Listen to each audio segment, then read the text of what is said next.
So I'm trying to decide. I broke my rule, crossed my own boundary, said I'd be only streaming on Mondays. But I'm just reading something now on Deepseek and then thinking about it out loud. So I just do that. Um, but I was trying to decide if I was going to read from my phone or if I'm going to read from the browser. But I think I can handle it on my phone. I wonder which one's better. I can't see the format when I do this on my phone the same way that I can see it when it's on the other screen. Give me 1 second.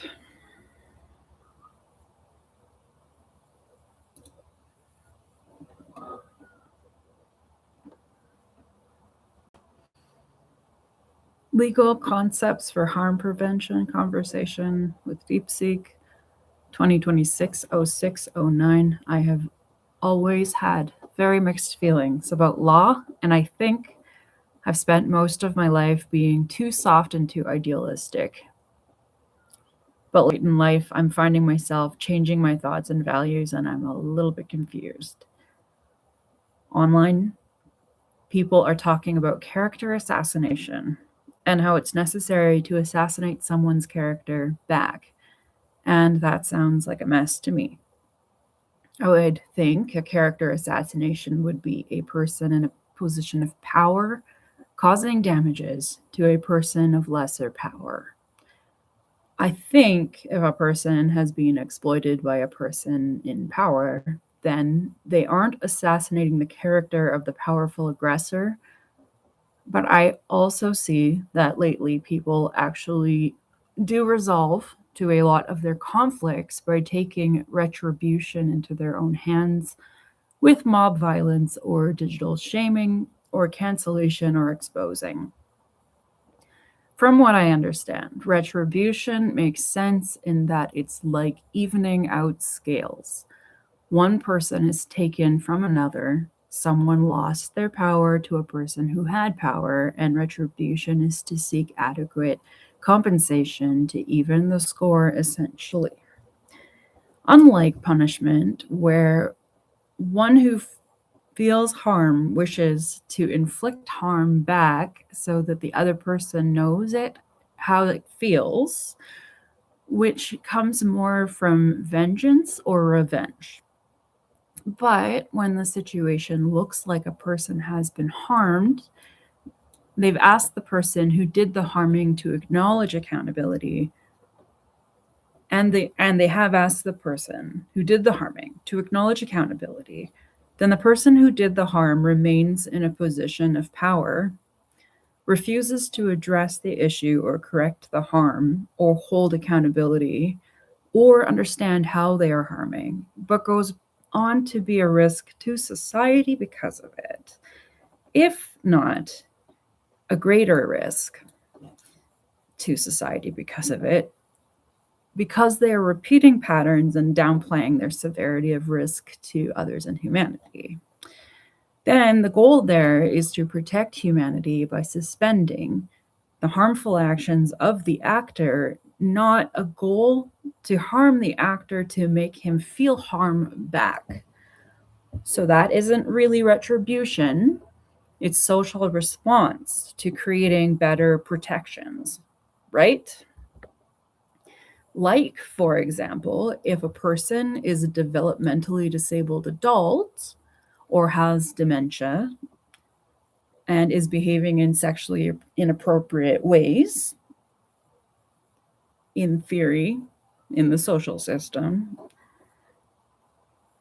around minors due to their health condition, the safer thing for society to do is to put that individual into a group home and keep them away from playgrounds or something, for example. But if a society doesn't attend to that situation and see how it's a medical problem rather than that it's an unstable adult that is inappropriate due to would it be a medical condition? Oh my god, there's so much controversy right in my mouth. I'm just like, fuck. Okay. If that adult has a medical condition that makes them inappropriate, such as delayed, such as like dementia, Alzheimer's, there's a lot of situations where that happens. And I'm just thinking of like worst case mental scenario from the point of view of the law.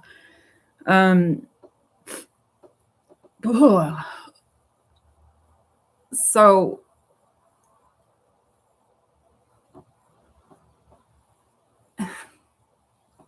it happens. People get removed from society. They're like, you can't live within society if you're not safe to society because you're too sick from dementia or Alzheimer's or a mental health episode or psychosis. There are consciousness separating disorders, even down to dissociation.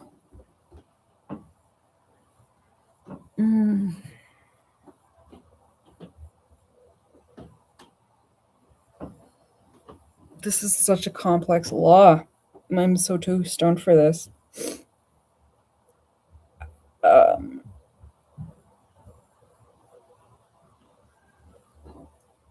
Holy shit, ethics can be like a bit. Social work is like crazy. Social workers are crazy.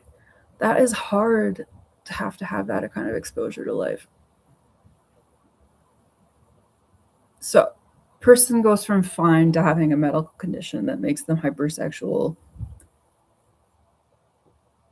could be developmentally disabled. Now I'm like losing the plot because I'm realizing there's like extensions to the plot before I can continue this paragraph so that I can think about what's happening. People can be developmentally disabled their whole life, adults that just will always need to have people helping make sure that their sexual conduct is safe. There's people that are mentally like 3 their whole life. That's not something you should say all the time. That's something my mom said that is outdated. But there are people who are not, they have incapacitated. They're like, they do not have the capacity to assess and judge appropriate or safe sexual conduct behavior. And so you just cannot have certain people like, how do they do this? Like, I've never put my thoughts into this much. How do they separate all of this? Like, whether or not like a person is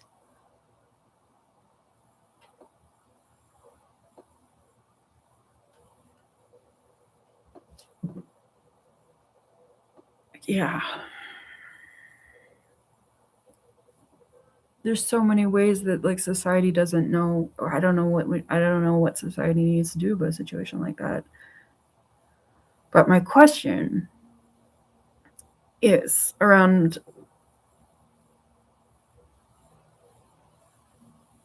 if they have a health condition, and the safer thing is for a society to put that individual into a group home or separate them and keep them away from playgrounds or something. But if a society doesn't attend to that situation and see how it is a medical problem and that unstable adult is inappropriate around kids at a school, it creates more conflict and problems because that adult is a danger now to kids.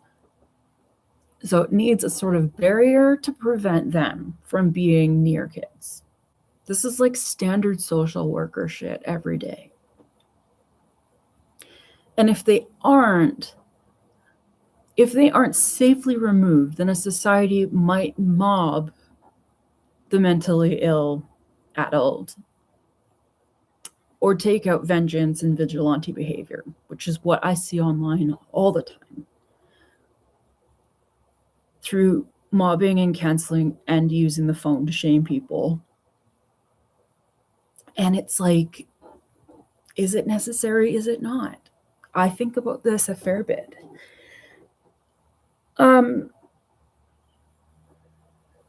Because it happens.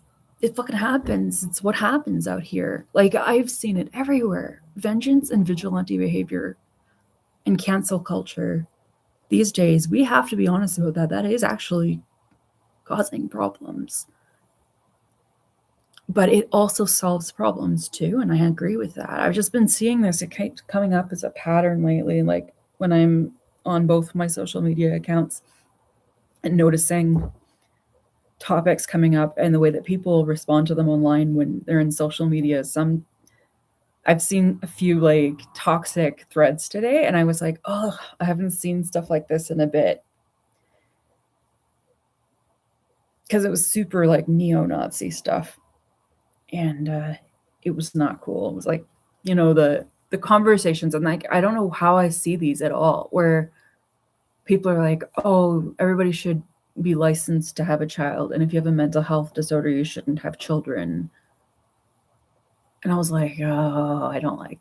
There's like a handful of debates on the internet that are not fun to fucking find. And when 32 people say like to that, I'm like, what the fuck? I went off on that thread on like 3 different responses because that was fucking vile, and I'm getting so fucking sick of that. I am losing the plot here. I'm still pausing, but I'm still thinking about. Fuck, what was I thinking about? Fuck. Oh, for fuck's sake. I can't see you guys, by the way. I'm reading it on the screen so I don't get distracted, but this feels like a distraction. Hi. Part of the problem is I'm stoned, Luna. Part of it is that. What was my second tangent about? Shit. Will you go frack at the first one? You have food. I know that you do. Okay. I don't want to run into something unpleasant with AI right now.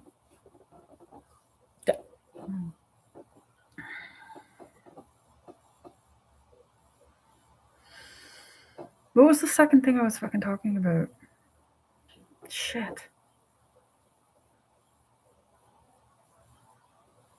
Wait, I know how I can know what I was talking about. Because I said it out loud, didn't I? Okay.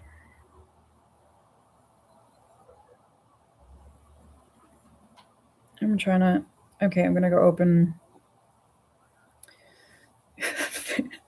YouTube on my phone and go find my account and find out what I was saying. So that I don't have to remember what I was saying because it's live.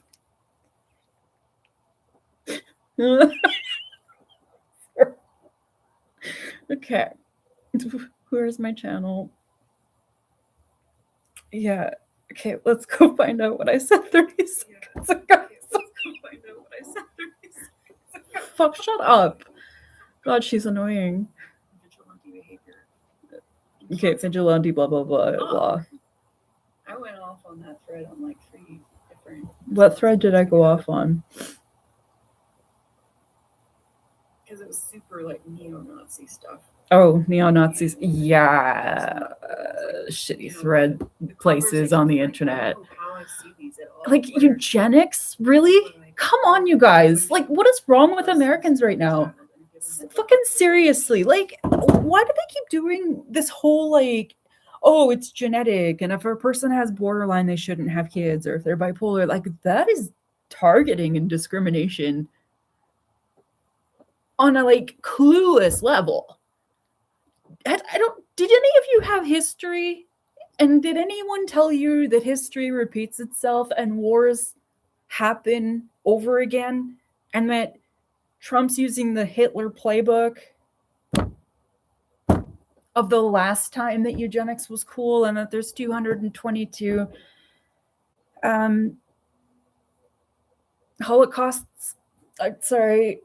concentration camps. 222 of them are basically like, How can people, why does that one come up? Why does that one come up? I see that comment come up where people are like, oh, a person should not genetically, if you have bad genes, you cannot have offspring. And if you have offspring, you need to register whether or not you're allowed to have a child if you have bad genes. What is this, Gattaca? Okay, no. Like I saw a whole comment, all the fucking comments, all of them were like, no, you shouldn't have offspring if you have a mental health condition. I was like, first of all, it's a neo-Nazi. Second of all, it's like,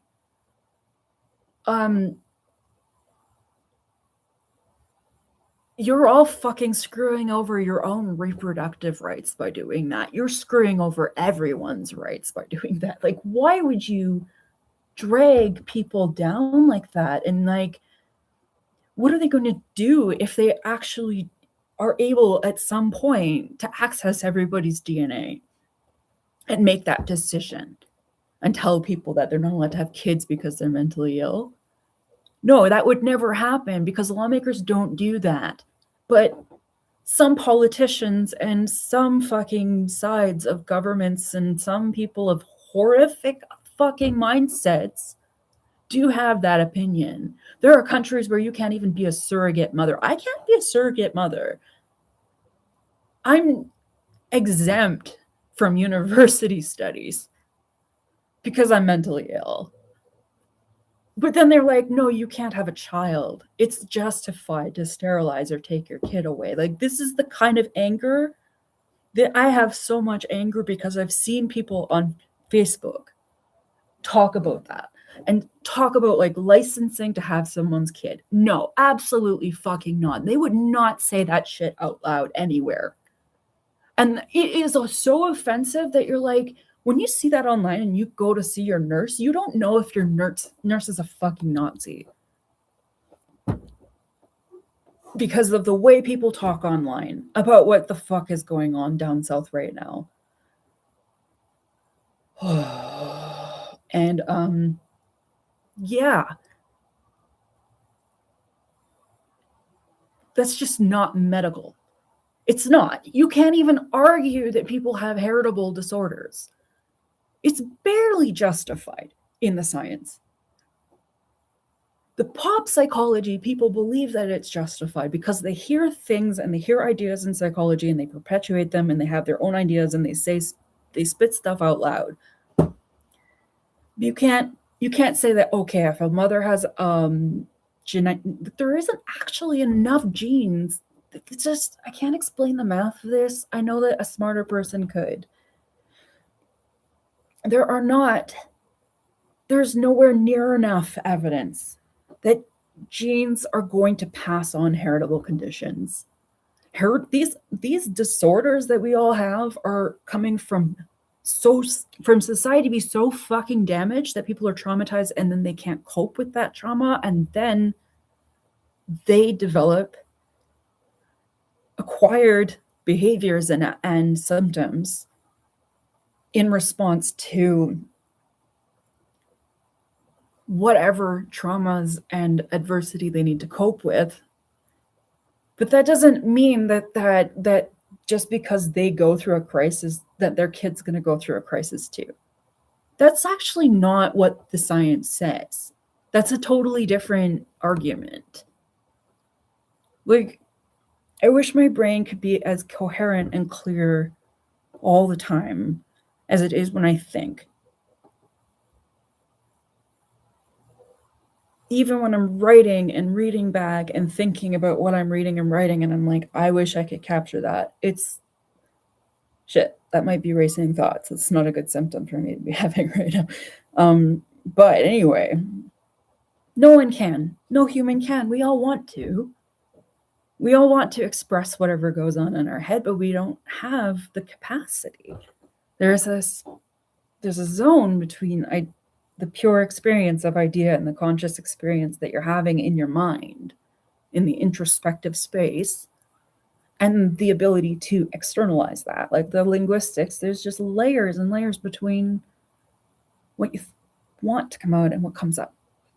And I've tried really hard with this channel, mostly that, to combine all the different mediums to try to get the thoughts. Like someone had suggested that in my last video, poetry. I've been journaling. The authenticity journaling thing just about killed me last week. Whoa, not really, but like it just hit me bad. And I was like, okay, now I'm having a lot of afterthoughts. So I'm having a lot of rumination. I'm having a lot of trying to process the CBD of it all on my own while kind of just waiting for my next appointment. And the last one got canceled, and it's like, there's nothing you can do. So I've been processing it all. Oh, someone's here. Sorry, I see that you're on my phone. What was I fucking doing? I got high. I started talking about law. Then I started getting really mad about eugenics and seeing the presence of eugenics and people being passive about that. That's a problem. And like, oh, that's an anger topic. This is 2 anger topics back to back. Like I can't. Like they're like triggering fucking topics. I don't have you on the screen. I can see if you're talking on the phone. Mixed media is not my fucking thing. Okay? That's all. I really don't like having no sense of studio equipment. I'm going to put you on the phone so that I can see if you say something. And then instead of talking to the screen, I'm going to talk to the phone. And I'm going to read Deepseek again at some point. But the reason I'm pissed off and stressing out, like I'm OCD right now, and I just reformatted or whatever, updated my Chrome. And then my Chrome was like, oh, do you want to merge accounts? I was like, no, I never want to. I do not. Every time I tell it this, and then everything goes wonky. And so it put a new instance of Chrome on the second bar of my tab. And you can scroll up and down, right? I have the first instance of Chrome has 2 windows open right now. That's it. They're fine. But then that's my normal self, apparently, because it doesn't want to add a new tab. It's causing me to open a whole new Chrome. Like, is this a virus? I'm too slow and dim for this. Because on the second bar, there's another one with a different account. And I don't know where I'm fucking live streaming right now. Am I on the wrong account? No, I'm on the right account on this browser. Why is it not just tabs? I can't handle that. Why can't it just be listed with my tabs? Oh my God. The thing is, I can't even click and slide it up to the top level. I can slide it this way, but then I think that's it, right? There's no... I can slide it all the way to the left. What I can't do is scroll it, like put it up to the next one. Why can't I just see both at the same time and then scroll one?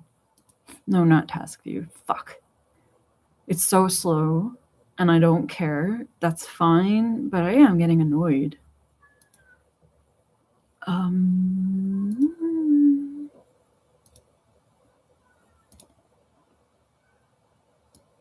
Okay, but can it go pin to taskbar? Might work, but will you pop it up one? Because it's not letting me drag it up. Why is Windows such a piece of trash? Pin to taskbar? Why are you so slow? No, I can't even. Why would it open in a new window? Why wouldn't it open in a new tab? Why can't it just be one? This is their update? This is stupid. now I have new problems that are gonna need patches. Like, it's not like it made it better, it made it worse. This is what I hate. I don't understand why computers are worth it for some people. Like, for all people. Now it's everybody. It's like, oh, either have a computer or die.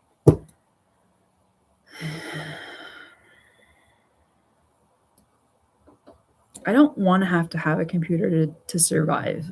I don't want it to be like, use a computer or die. I don't think that's right. I think that, like, I should not be subjected to a survival of the fittest competition where it's like, if I figure out how to use the digital world to further myself and acquire income, that's not called a job anymore. I think that I don't think anybody should be expected to do all that, but also be expected to compete for survival if they can just be given UBI when everybody knows that this is better. I wish all the countries would just be like, fuck US, let's just do this. Put their money together. And just be like, okay, everybody's allowed to live. You know? Everybody has a basic safety line. Everyone has a right to safety. That would be a fucking country with its fucking priorities straight. That would be a country that's like, making people safe is our priority. Creating human rights and doing it well is the next wave, obviously. So let's make it a safer world for people to live in and invest our money into that. But the first thing people need to be safe is the basic living wage. There are a lot of provinces and countries like messing up their policy right now in that regard. And that doesn't make sense. Like, I don't think that in terms of the world's budget and what people need and how to determine everybody's going to get more benefits, like that makes more sense, I think. Because, like, no. What people are doing to survive right now and what they're expected to do to survive is fucking not cool. I'm not used to reading it off to the side. I always have to read back what you say because other people can't see it if the like it usually loads, but sometimes it doesn't. And then people are watching the video and I just tell them like I'm talking to myself, but nobody knows that there's someone there and they don't know what they've said. So I'm just talking in response to what you've said without saying it. So I'll just say what you said now because you said a fair bit since I was talking. Because you're saying, yeah, reasonable to be pissed off. It's frustrating that we as individuals can feel so powerless. The only way to get something done is collective organization. Exactly. And you think AI would help us be better at collective organization, but what it's instead doing is making us all like disjointed and chaotic. And we're puzzle pieces that don't know how to fit. And nobody's getting anything done. Nobody's making these mass changes happen. UBI is not like scheduled to happen next week. Which you'd think that it would be because we've all talked to AI about it. Well, not all of us, but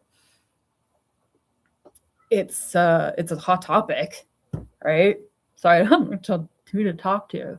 I'm supposed to talk to the screen, I think, but I've never really done that because I'm side shifty with looking like off in any other direction when I'm thinking. I'm always like thinking like that, not like direct eye contact. I think it's autism. I keep bringing it up. My psychiatrist does not see it. I don't know how, but okie dokie. Yeah, it's masking. We have to mask and shut down whenever we're talking to authorities, so then they can't actually see our true symptoms because you can't act like this in front of a psychiatrist. So they can't see it, and it's obvious. But that's okay. I'm not gonna do that anymore. I could just go to college and be like, hey, can I get an assessment from one of the Yeah, I might do that. I can't do all the things I want to do because that's part of having a midlife crisis is you can't do everything you want to do. And that's okay. That's the hardest part is just be like, you get halfway through your life and half your dreams are dead. In fact, probably all of them are dead. And they will all die. And the future dreams you have will also die one day. I'm just letting you know. You should never take away someone's dream. I saw a really nifty, sparkly little meme with flowers and fairies or something on it, and it was all like, away people's dreams. It's like, okay, yeah. However, don't give them false hope. Don't give them ideals that they'll never see out. And don't give them dreams that are going to make them think that there are things in life that are possible if they're not.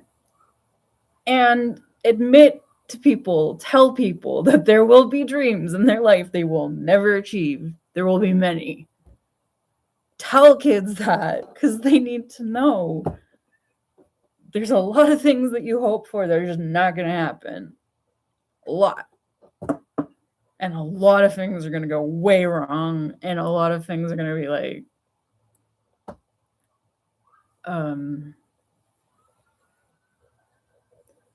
yeah, grief comes to us all. It sucks. I'm sorry, but like, wait, death comes to us all as Frodo Baggins? Sorry, I don't know. My sister was sending me Lord of the Rings reels or memes or something.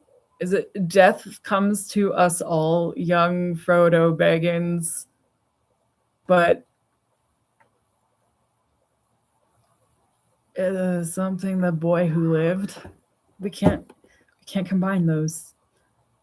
Anyway, I don't know what Gandalf said, and I'm trying to remember what Gandalf said as an exact quote, but it's not coming to my head. But anyway, grief comes to us all. Trauma comes to us all. A lot of stuff is going to suck. Like, we all die. And if we all die, then so does everyone else. And that's real. Kids forget that shit. And then you don't want to tell them that and remind them, but like, you also don't want them to never think about it at all.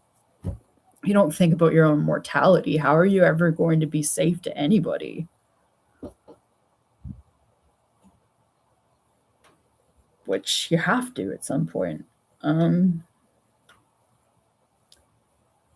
Wow. Okay. I'm looking at the bubbles in my water right now. I'm just trying to chill. Okay. Yeah. Those are bubbles. I feel like I got triggered one too many times and then I look. No. What's happening? Because I'm repressing fear all over somatically.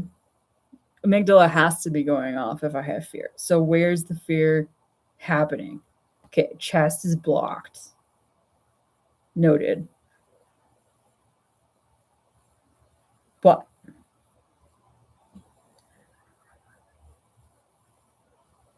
dissociation comes from where? Where does identity and dissociation come from? Where does it come from? Is it the hippocampus? Where is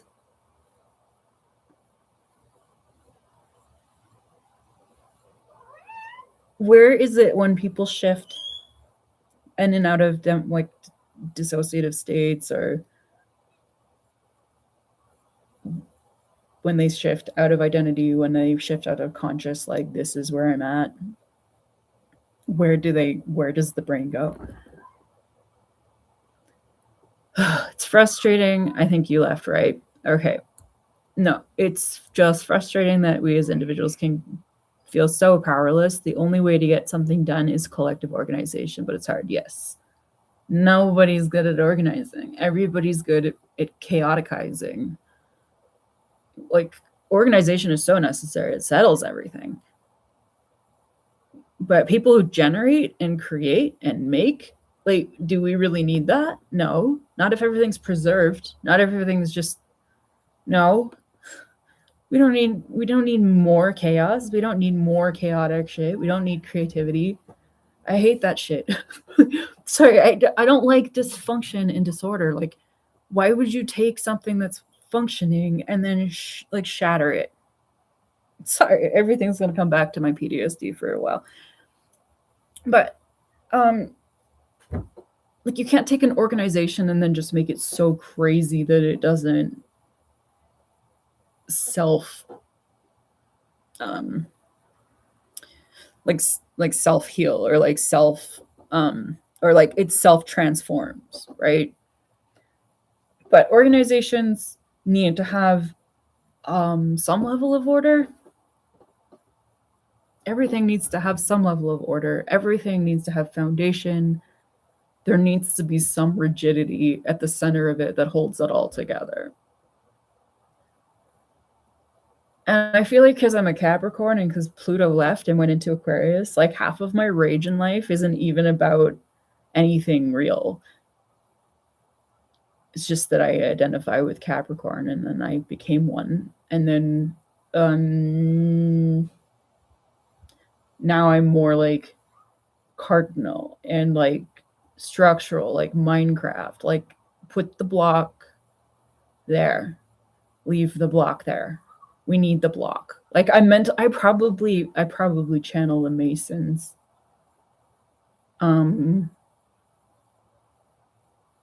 You know, they were all built on structure. We need structure, but we don't need some of the crap that comes along with it. I don't Things are rigid, they topple. They're like sorted out like pyramids, you know. Like, we keep seeing this over and over in like buildings, like in God We Trust, like white, you know, sorry, I'm having like obviously a lot of conspiracy theory flashbacks or something's going on there right now, but my brain is like like, the Masons have been around a long time. Every fraternity society came down to the masonry of the foundation you build for which structures can survive on. Like, the Mayans took that literally. They figured that out. They're like, put it so that gardens can go up the wall. Oh, that's a good one. I would love to see that implemented. Yeah, Alberta used to be so centered around sustainable energy. And now we're kind of like, there are so many rally things at the rally the other day. But one of the things is that we're just like jumping into this like alleged fantasy bullshit science fiction era where we're going to be creating all these massive data farms and generators under the sea. I don't know what to fucking think. I don't think so. I don't think we're going to do that. I think we're smarter than that. Put them on Mars. Bring back giant batteries and just keep coming back to Earth with our batteries. They'll cool off in space. The Chinese were thinking about putting them in the ocean. That way we're not taking the glaciers, which we don't have, because we need to actually start putting something into our atmosphere to start making it cold again. Because we lost the glaciers. What are we going to do? We make new glaciers? We can't make new glaciers. What are we going to do? Like, put ice piles on top, ice machines, and just like throw it up on top of the mountain and like make a fake glacier? I don't think so. Probably not. The cold air is gone up here. The whole planet just died in front of everybody, and everybody watched it happen, but everybody forgot because they're on the internet. So we don't have any more cold water coming. We can't cool down data farms with water we don't have because there is nothing replenishing the lakes. They keep forgetting. Fucking.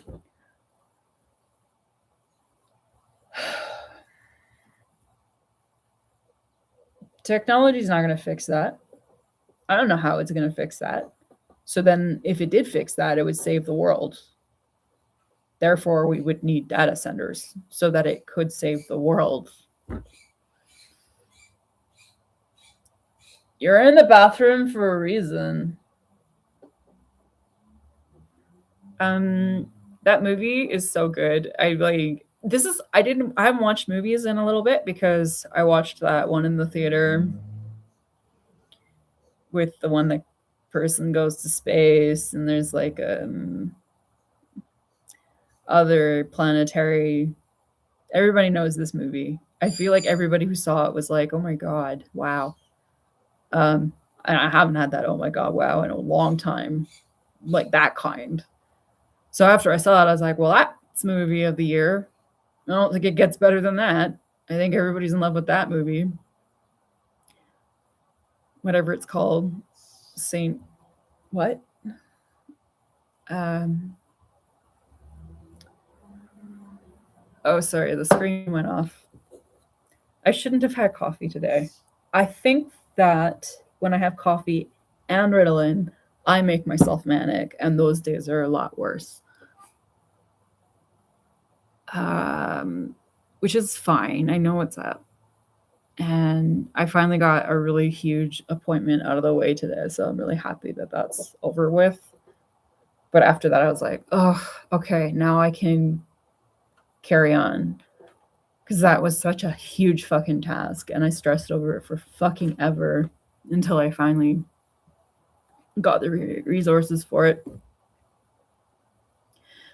But I was like, okay, go to the meeting, you're fine. And then after, I was like, oh, it's over. But I took coffee on the way to the meeting because I wasn't waking up from my fucking Seroquel this morning. I slept really bad. I was so stressed about it.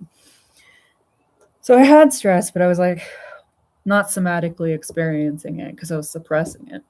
And then I went to the meeting and there were a lot of moments that were tricky. And then after that, I went home and I was like, yeah, I don't mind talking on here now because I'm less stressed, or now I'm like actualizing the somatic experience of stress, I think.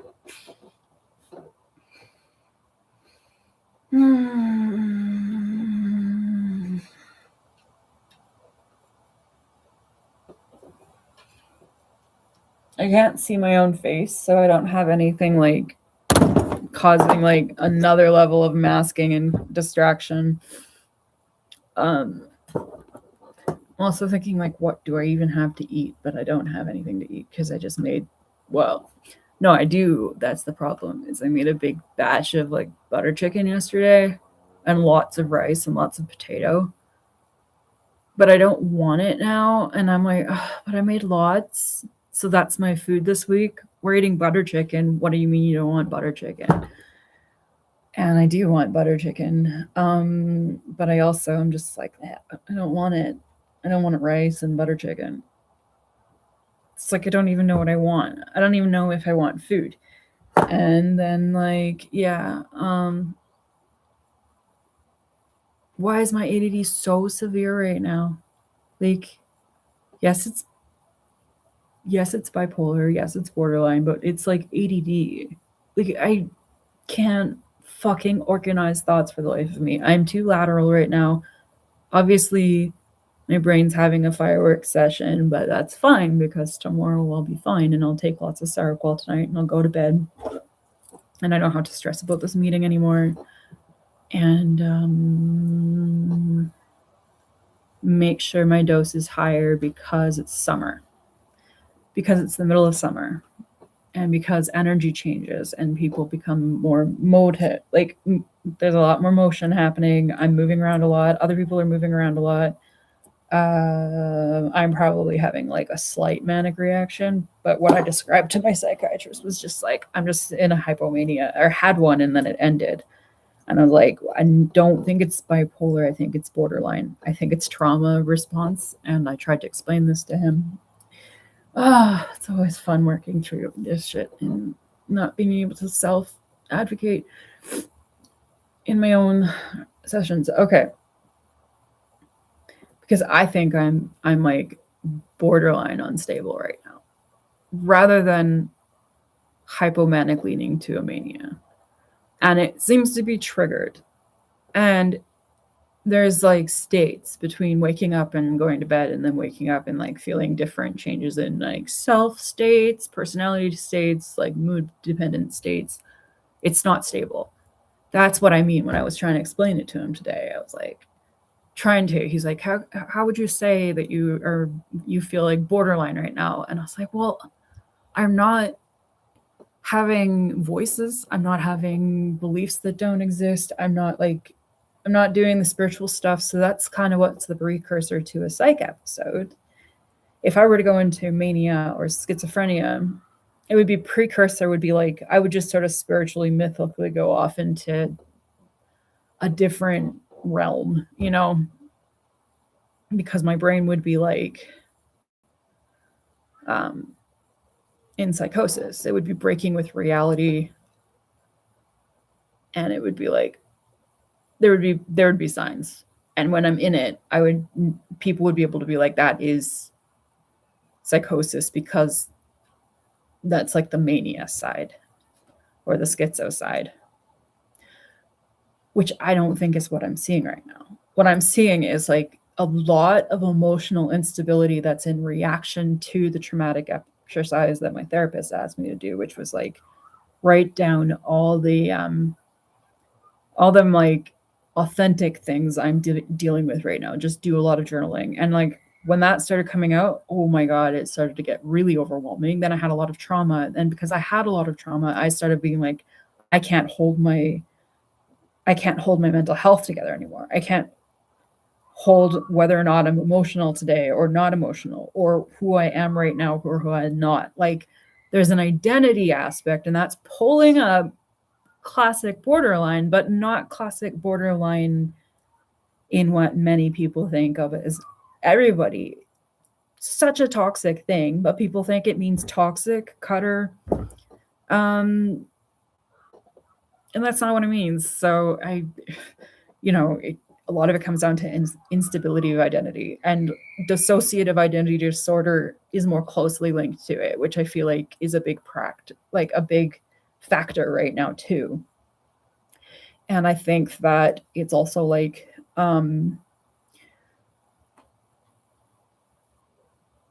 it's just the impulsivity or like not knowing how I feel about things, which can also kind of look like autism, like I don't know how I feel going into different situations. And then my feelings can take a while to like change and grow and then settle, or have panic attacks based on things I'm thinking in my own head, which is a lot of rumination and it's not racing thoughts like mania. It is disorganized thoughts or processing thoughts or trauma inducing internal reactions and then going off into my head while I'm doing the dishes, or like, I don't know. It's not the same as mania. It is an extreme disorganized state right now, especially because I've got Concerta and coffee in my system and weed, which is changing the neuro pathways, right? Traffic's changed in my brain. Where the receptors are doing their thing, things are just shifted. And that is what I think usually dissociation is. I think that we go into alternate networks of our brain. And I think there's millions, billions, potentially. But then there's also like just the ones we go through, sleep and wake to start with. And then from there, these memories or these feelings, or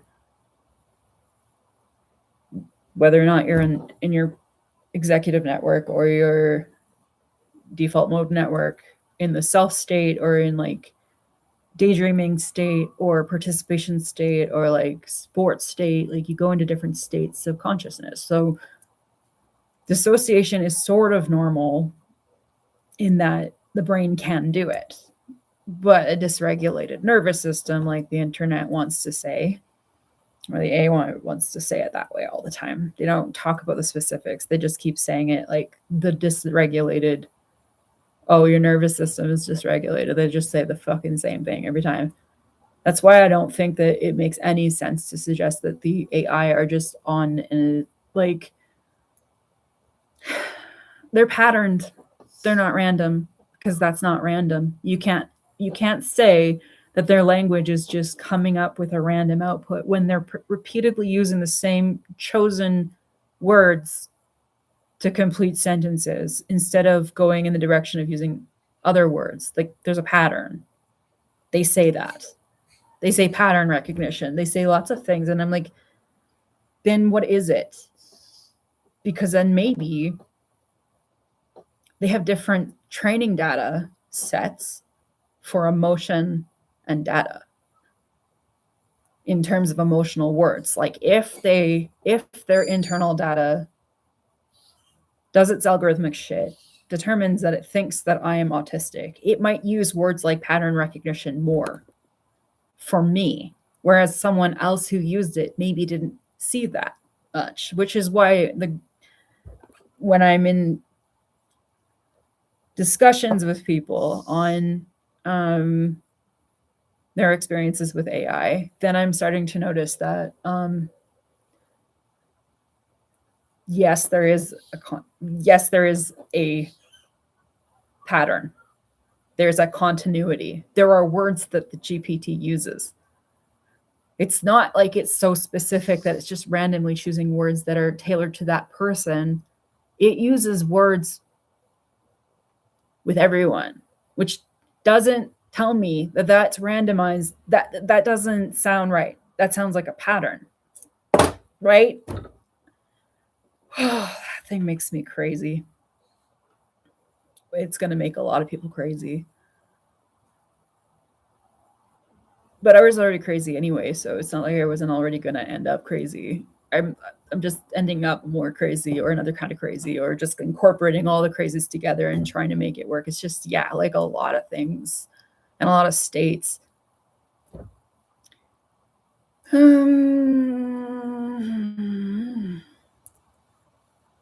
Oh, it was telling me to drink water. Sorry, I'm looking at bubbles. My phone screen went black, so I don't know what you're saying, because I just realized that I forgot that your screen was even...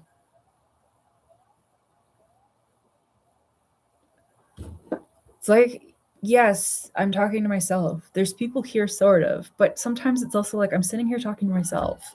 Like, and my brain forgets, and then it just starts talking like, I don't know, channeling? Fuck. God, there's a lot of things on my desk that I don't want here.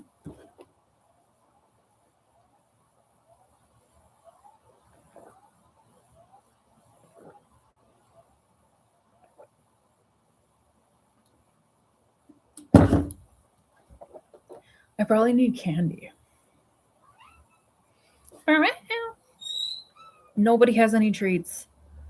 Connor can hang out in the bathroom. There's lots of space in there. He can like meditate on what it feels like to not be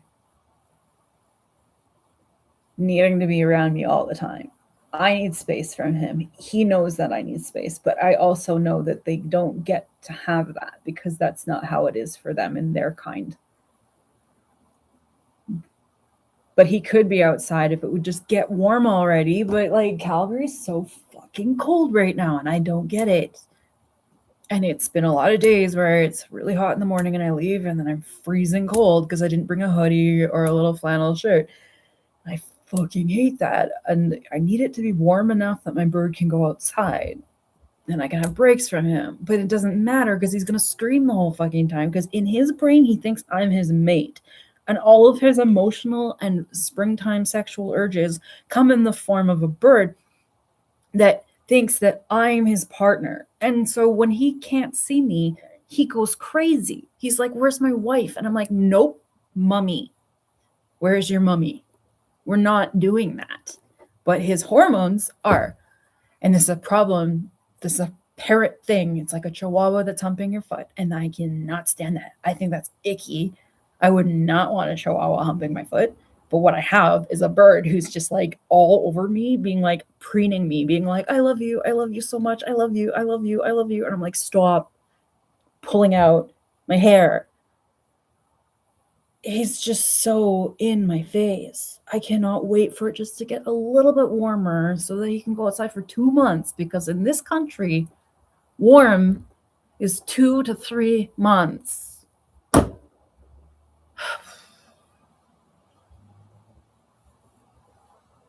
I can't.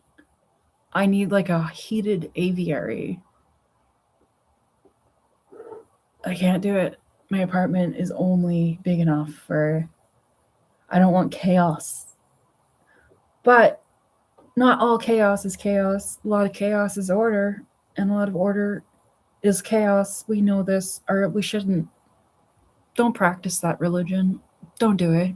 Just walk away. Forget that you ever came across chaos. It's such a fucking piece of shit. It's such a fucking clown, fucking bullshit, fucking pile of. Don't come across that side of the internet. It's a waste of your fucking time, but most of y'all already did. Most of this fucking internet has made me crazy. I saw 4chan. I saw it all.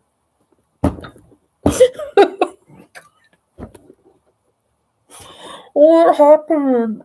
Where did our lives go? Why did we spend it all on the internet? Fuck. That's all I did. I saw the whole internet, and I didn't even need to, because the AI were going to see it. We didn't have anything that we had to pass on. Does anyone ever get that stress from that kind of like, we didn't even have to pass it on, they're going to do it for us? Maybe. But the whole point of remembering is so that you can pass it on to another person. You become wise so that the experiences you've had, you can pass them on. You can be like, here, I'm passing these on so that you can cope with life. But that's what this machine does. Like, this technology at the base level takes away human to human learning, and it replaces it with a surrogate mom, is even what some of these corporations admitted to, and hacks our attachment so that anything we need in life, instead of turning to a human being to interact and learn from each other and teach each other things, we turn to the screen to interpret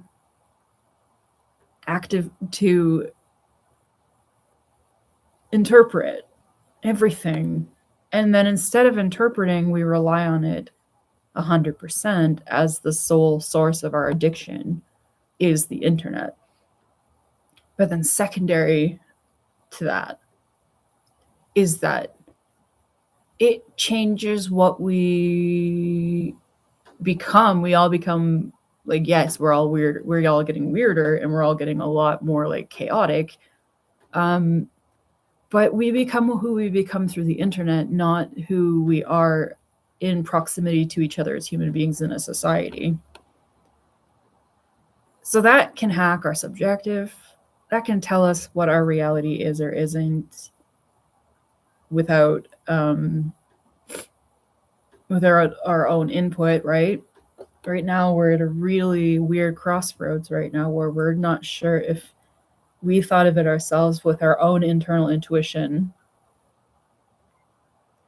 or if we turn to a resource or an external source of information or an authority or an external data set, anything outside of us, we turn to that sometimes, and we like rely on that for our trust. So we might trust a system, we might trust a person. People create a organized network with each other, and they all support each other as a support net when they're all working together as a team.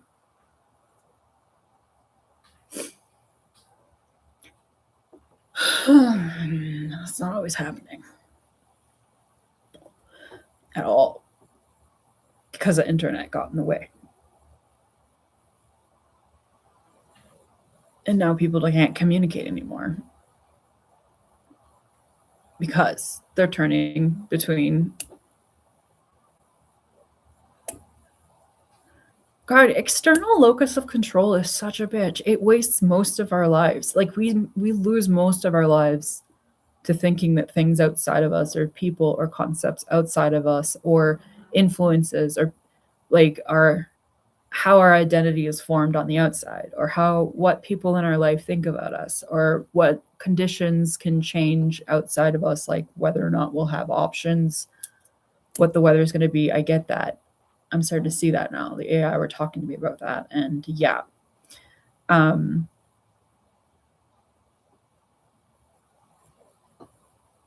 But the other thing that we need is our own internal compass. We have to take all the external circumstances into ourselves, mix it all up, and then figure out what our internal value system and compass and judgment and our intuition about what's best for us, what is our authority, right?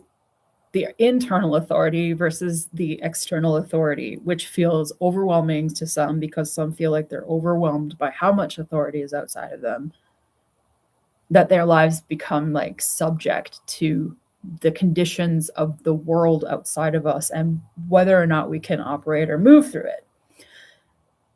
And we live in accordance with what others need from us, other people's demands, other people's suggestions about who we should be or who we are or what we should do with our lives or what values they think we should have. I've seen relationships between people and their parents totally destroyed by someone else shaping the basic value structure of an individual to the point that that person doesn't even know what they really truly value. And then every time they talk about their values, someone else is telling them whether or not they should have those values. Like they're like shaping or having an opinion on it to this point that the person can't even evolve their own internal compass. I posted a meme with a compass. There was a thing that was like, if on my actual account, not on my Oliver account, but anyway, it was like a tunnel. It was like whatever the fourth emoji on your phone is what you have to give your ex-partner because your ex-partner fell down the tunnel. What are you gonna do? What are you gonna say? But you have to use the emoji you have. And I went in and there was a compass and I was like, oh, wow, I'm definitely posting this. And then I definitely did post it. And then I used the compass because I was like, this is what I cannot understand. Oh, fuck, I used a compass and now it's going to be associated with, wait, you can't. Does the compass have 8 on it, like chaos magic, or not?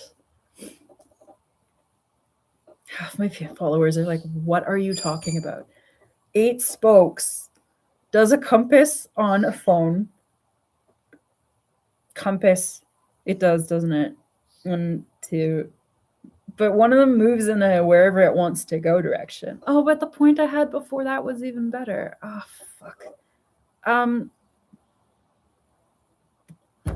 Yeah, my ex has like no fucking moral compass and no fucking clue how to get through anything. Like he needs a compass, like a golden compass or like any kind of compass. I don't fucking know. How many compasses do you have to see in movies without fucking getting a clue that your internal compass has no idea where it's going? That's what chaos does. If it doesn't know what direction it's going in, it's not going to go in any direction.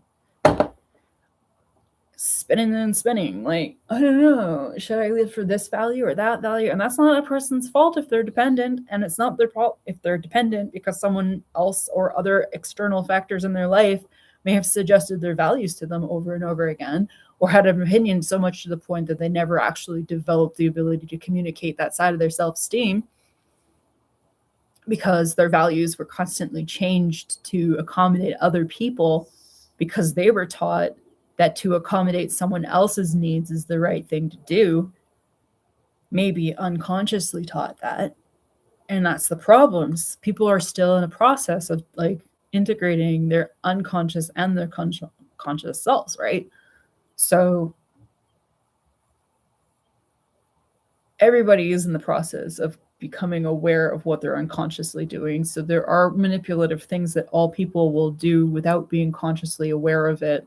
Therefore, once they are consciously aware of it, they still need time to process what they do not yet know about themselves, which is half of themselves. Every human being on this planet needs to start understanding that we don't even know ourselves. So when you assert that you know who you are as a fixed identity, when identity is so unstable for everybody, not just borderlines, it's unstable for everybody.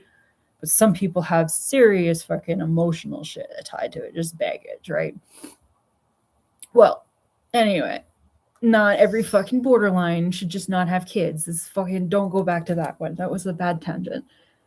Not every borderline is going to be able to come to terms with what they're conscious about themselves when they're living in a world that's often, I think, overlapping in terms of psychology with dissociative disorders and dissociative identity disorders.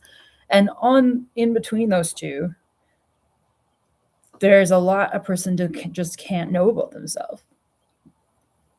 Or if they do know about it, they don't know about it all the time.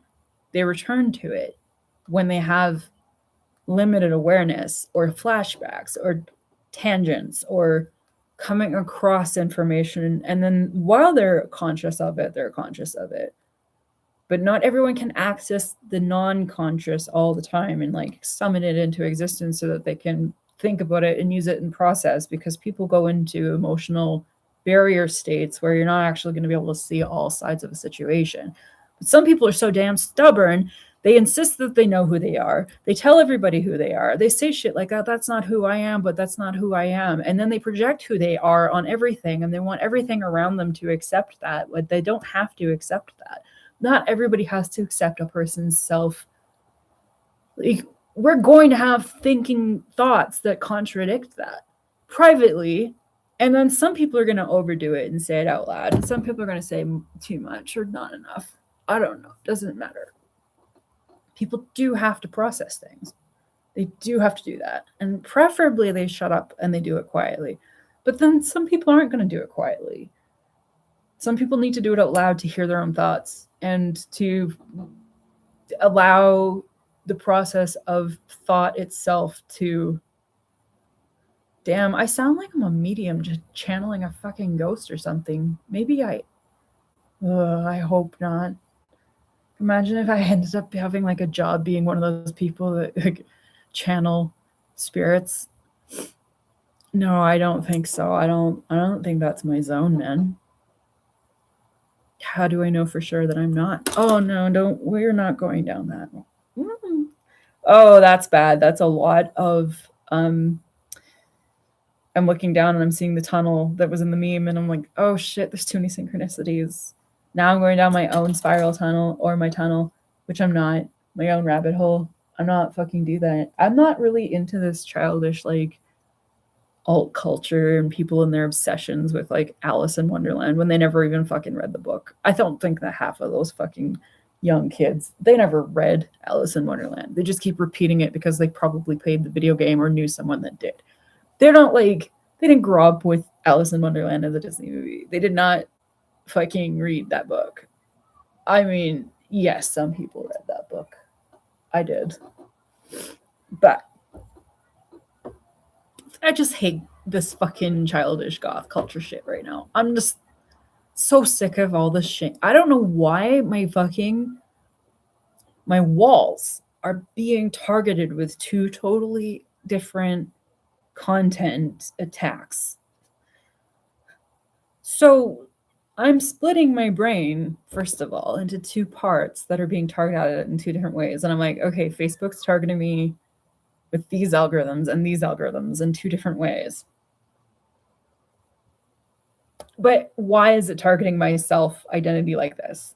Therefore, there must be a split, first of all. How are all these people using the internet and not going crazy? How is anybody using the internet and not crazy? How is not anybody on this planet right now a mental health case in their own way? I'm pretty sure everybody has mental health issues. So everybody is mentally struggling. Therefore, some of them get mentally ill and some of them don't get diagnosed mentally ill. But then some of them are allowed to have kids and have to be like processed by the system. But some of them just go on fine, even though they probably carry the same genes, because genes and epigenetics aren't just like, oh, here's the bipolar gene. There's no bipolar gene. We have figured this out. There are genes that just have switches and do lots of different things during epigenetics, sure. But we looked for the genes and we realized they don't exist. And if you're going to say that if the existence of those genes means a person shouldn't, like, what is wrong with the internet that they do not see? That right now is not the time to bring back in neo-Nazi sentiment because of the repetition of the past and the fact that this is like fascism. Well, that snapped me out of it. What the fuck? Lemonade. I can't make lemonade if I don't have lemons with sugar.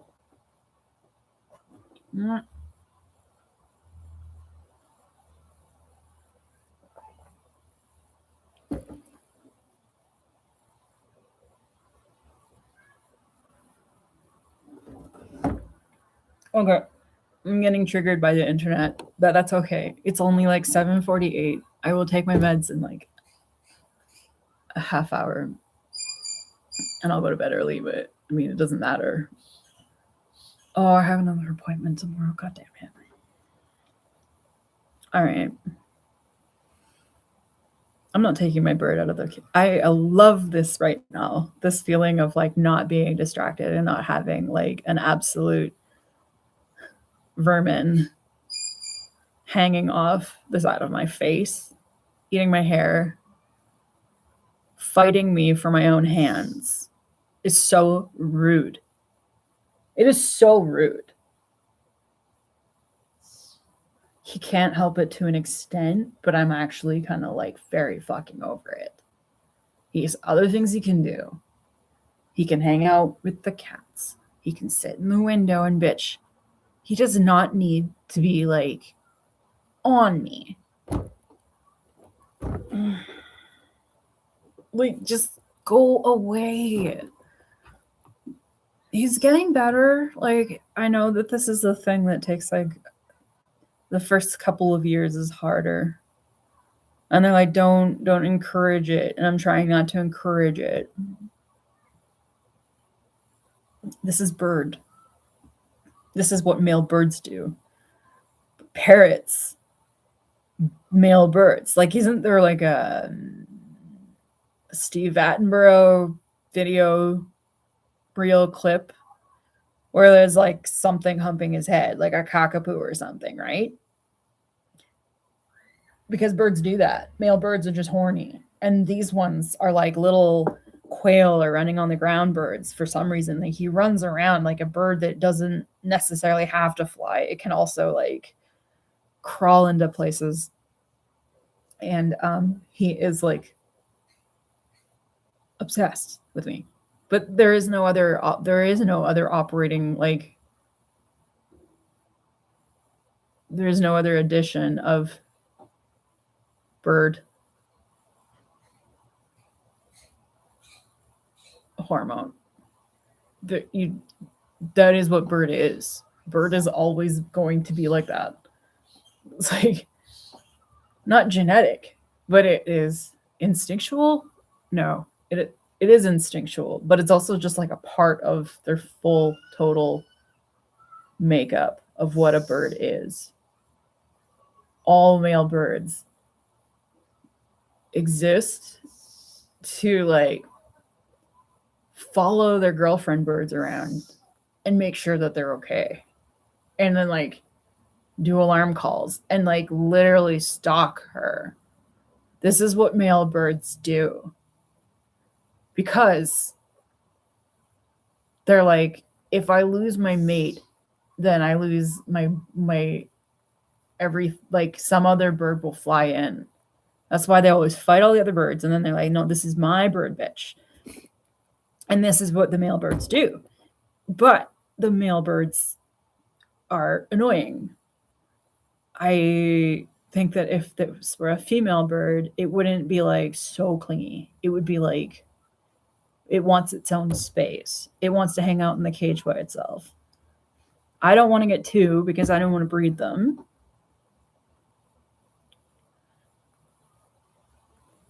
I can't just leave him alone all the time. He might need to get another gay dude. He might breed one day. He might have children.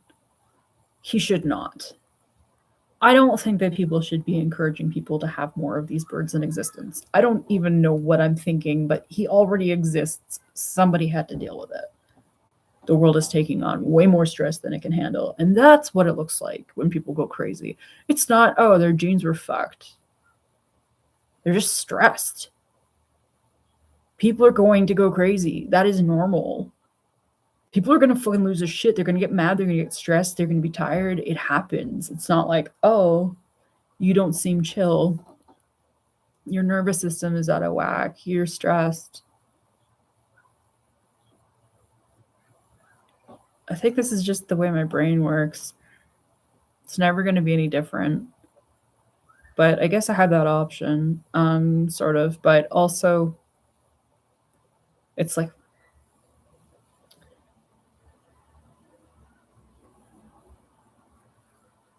I don't process the same.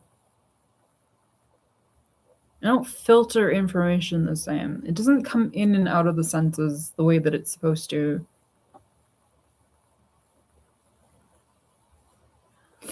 And I'm just so I think I'm just burnt out from thinking. And I don't want to think anymore.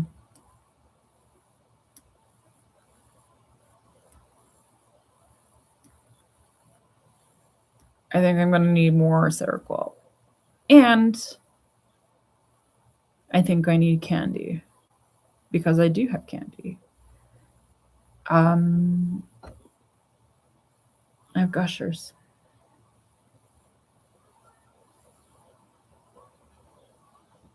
Those things are gross. What else do I have? I could make a cake.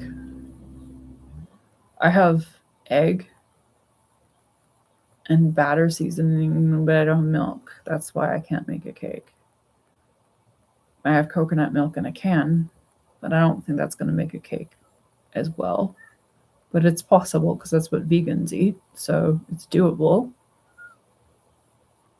But do I need a cake in the fridge? Because then I'm just going to have a giant fucking dish that I have to clean out, and I hate cleaning that dish. It's not even that hard to clean that dish, but it just gets on my nerves because this is what I hate most about making cake is you pull out all of the... Some people have so much energy and they just like make a giant mess and then clean it up and then make another mess and clean it up. And I'm like, how? I think like when it comes to cooking, everything is about energy reduction. I do everything routinely. I do everything like on just like make sure that I do things in a clean way. Instead of taking dumb risks about like, oh, I'll just pour my coffee over this cup. I'm like, no, I'm not. I'm going to put a cloth under the cup. Then I'm going to put the mug on the cup. Then I'm going to pour the fucking coffee. And if a bit of it drips, it lands on the cloth. I pick up these two things, I carry on.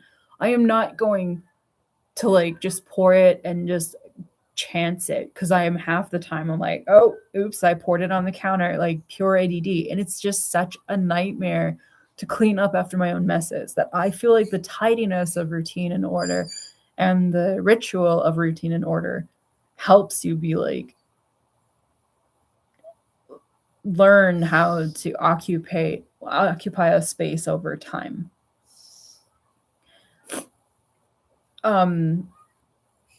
Some people can just adapt to any space, but most people need a place for a long time, like a home or an environment that they can rely on so that they can grow in proximity to it and live in their home.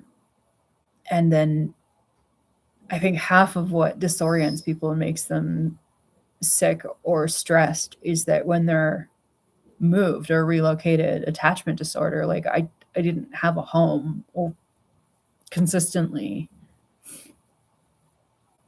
because I moved so much, and that's what I needed more than anything, and not just wanted, needed. I needed to be able to rely on some place and call that home and remember it that way. When instead of having that, I have like hundreds of memories and thousands of memories from all these different places. So my brain can't even like grow in relation to my environment, which is why I carry my things around with me. Also, in addition to them being important objects and rituals and things that like help remember or memorialize my family or the places I've been, they're also tools so that I can adapt to my own environment. I have to live in a place that's like, my ex was a real fucking dick the other day, and he said I was like, I wanted to be a kept woman, and I wanted to be like, that was my kink or my fantasy, was being a kept woman. And I was like, fuck off. Women need to be able to maneuver around in our environment. We need to know where things are going to be, not just for 1 year, not just for 6 months, but for like years. We need a home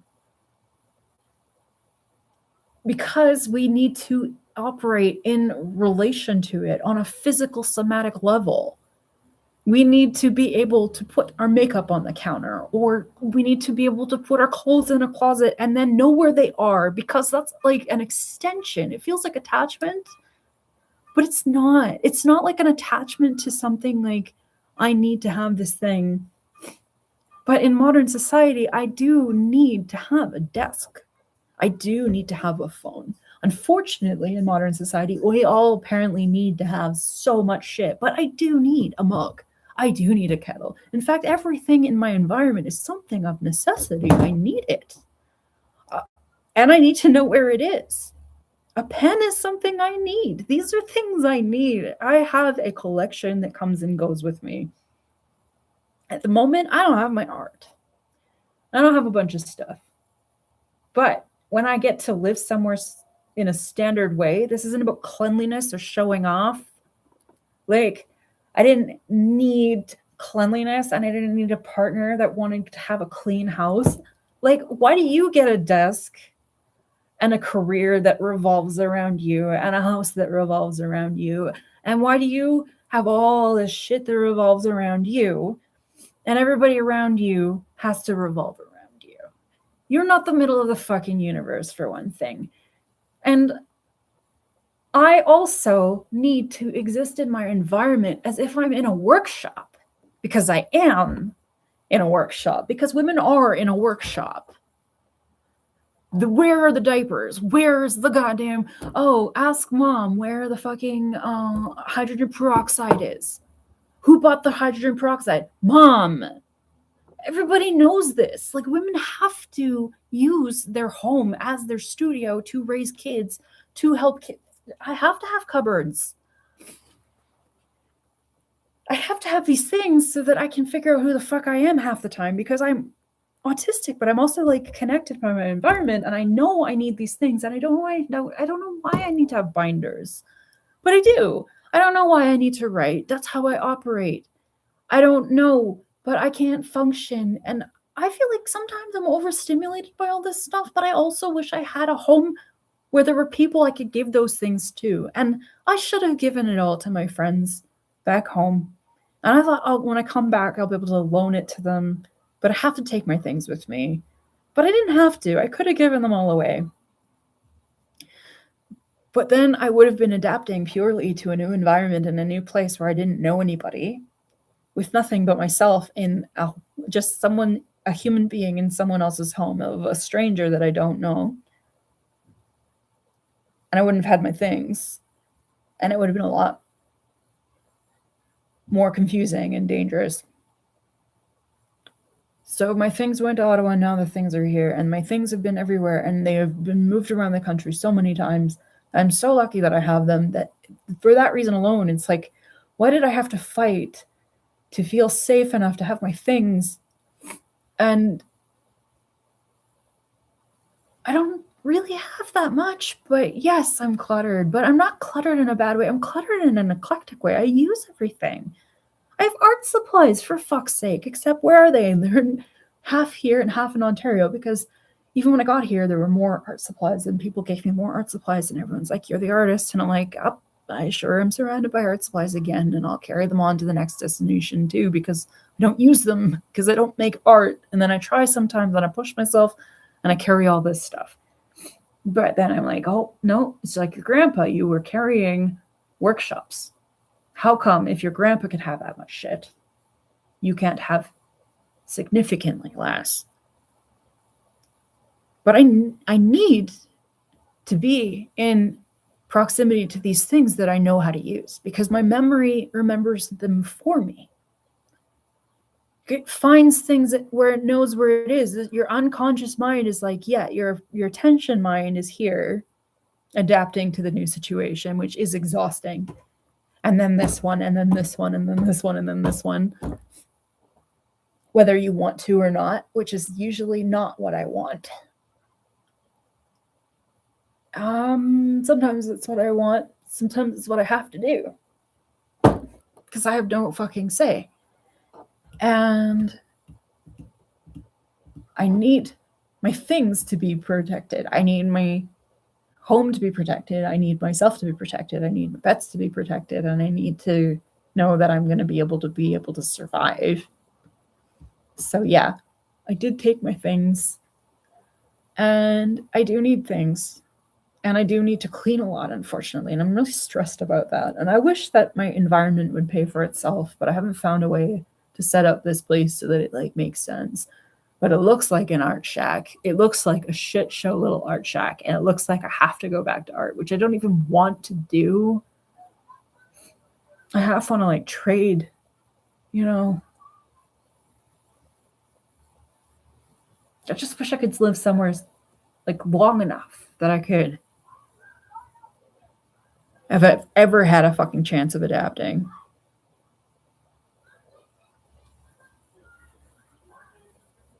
So no, if I am avoidant right now, it's because I can't even accept my fucking environment. Except the house. Every time I leave it, I don't know that place, and I do not have any energy in me to take on another home and treat Alberta like another home, because I don't want another home. I want to go home. And I don't think I'm going to, because this is where their home is. They do not have to adapt to another place. They shouldn't have to. The birds know their place. The family upstairs, everything around me is definitely comfortable where they are. And the animals are responsibility. So I don't want to move them ever until I'm sure that they have a long-term scenario that they don't have to move again. Because I don't think that my pets would be very comfortable adapting to a whole new environment again. When it was bad enough training this bird to know how to use this environment, when I'm go poop in the basket, or go, don't do this, don't do that, don't bite this, don't eat that. If I moved him into a new home, I'd have to do that all the fuck over again.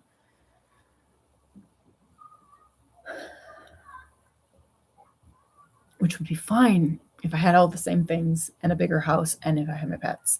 And I knew that was going to be that's the final one. So to do that, I need to go somewhere. I need to go back to the island, and I need to be able to afford something constant. This means $1 million fucking house. Okay, that's the fucking plan. Because I don't think that my cats should have to live indoors. I want to move somewhere that they're allowed to go outside. And my bird needs an outdoor place, a place that's warm. I need to go somewhere, but I need to make up my mind and then just pick a home and then buy a fucking house there. which is when you decide you're going to be home, is when you buy your house. Because it guarantees that you have that house. You know, a lot of people have been through a lot of fucking traumas and they've lost a lot of homes, and that is reality. But just because it's reality doesn't mean that everybody's brain can adapt to changing environments and then be adaptable. I think that some brains need to be like literally rooted. And if they're rooted in how their brains work, then when they don't have that, they're going to go into chaos. But we know humans are migratory. We know that they can get through anything. They can get through anything. But that doesn't mean that being moved around from location to location for your whole life is going to result you in a stable human being. In fact, it looks like it's obvious to me that people who move around constantly are going to struggle with being stable, and people who sit still have some form of stability that they just won't have if they're moving. They have a known environment, known family structures and systems usually, or known neighbors. Everybody they know is in that town and they grow with that town. That's how you have community. But you can't develop community if every time you have to go to a new place, you don't know where you're going to be for the first year or two. So you don't bond with anything or anyone. You stay alone and then you try to get where you want to go. But you never ever are home. So I need to solve that. And now I need to solve it all on my fucking own.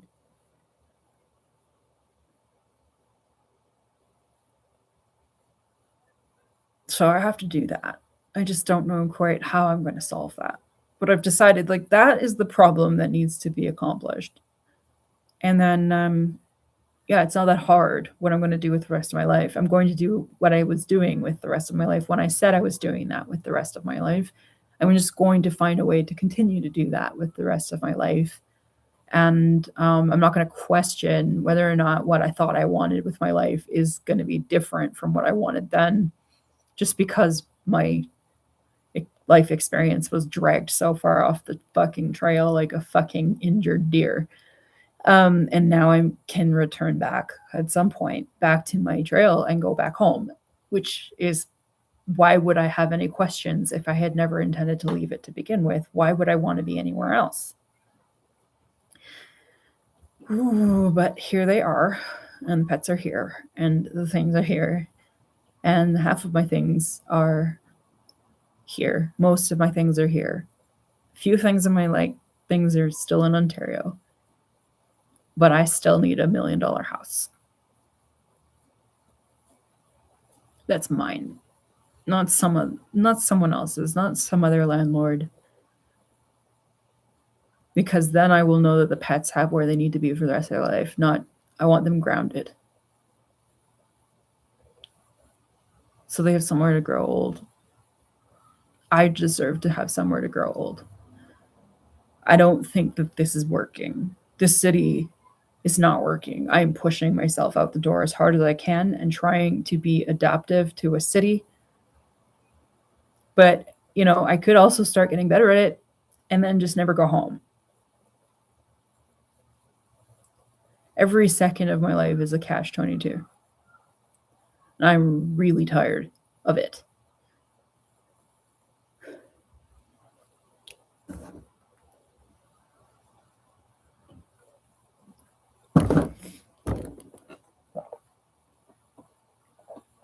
It's really hard to live in an environment being like, please don't make this permanent. Don't do it.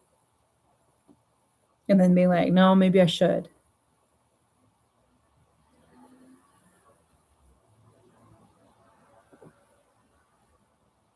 I don't think that when one has to go through issues of feeling persuaded by their own intuition, that they're going to feel very safe. And it's going to feel a lot like being in a toxic PTSD flashback, actually. Because it's just like, no, I don't want that. I know what I want. It's this. And then someone says, are you sure? And you go, no, I don't. Maybe I don't. Well, that's called gaslighting, and it's exhausting. But it's not called that. It's questioning your own integrity. It's doubting your own certainty, your own certain values, your own certain like knowing for sure what your intuition is saying, and then questioning it because something external to your intuition is saying, well, yeah, but what if it isn't? And then you doubt, and then you get pulled under, and you can't just listen to your own inner guide anymore. It's not the same as not listening to your inner guide because you never really developed it to begin with, which you can't do if other people are influencing your thoughts for you. I don't think I'm dependent. I think that I doubt external resources. I doubt external suggestion. If something tries to suggest something externally, and I'm going to notice the suggestibility in it, or I'm going to notice with skepticism, I'm going to doubt, I'm going to process, I'm going to slow down, I'm not going to make a certain decision right away. Because you can't do that. You need to give time for flexibility and open. You never make a decision just on the second. Make sure that it's consistent with everything. But yeah, it's really easy to get pulled off your path. But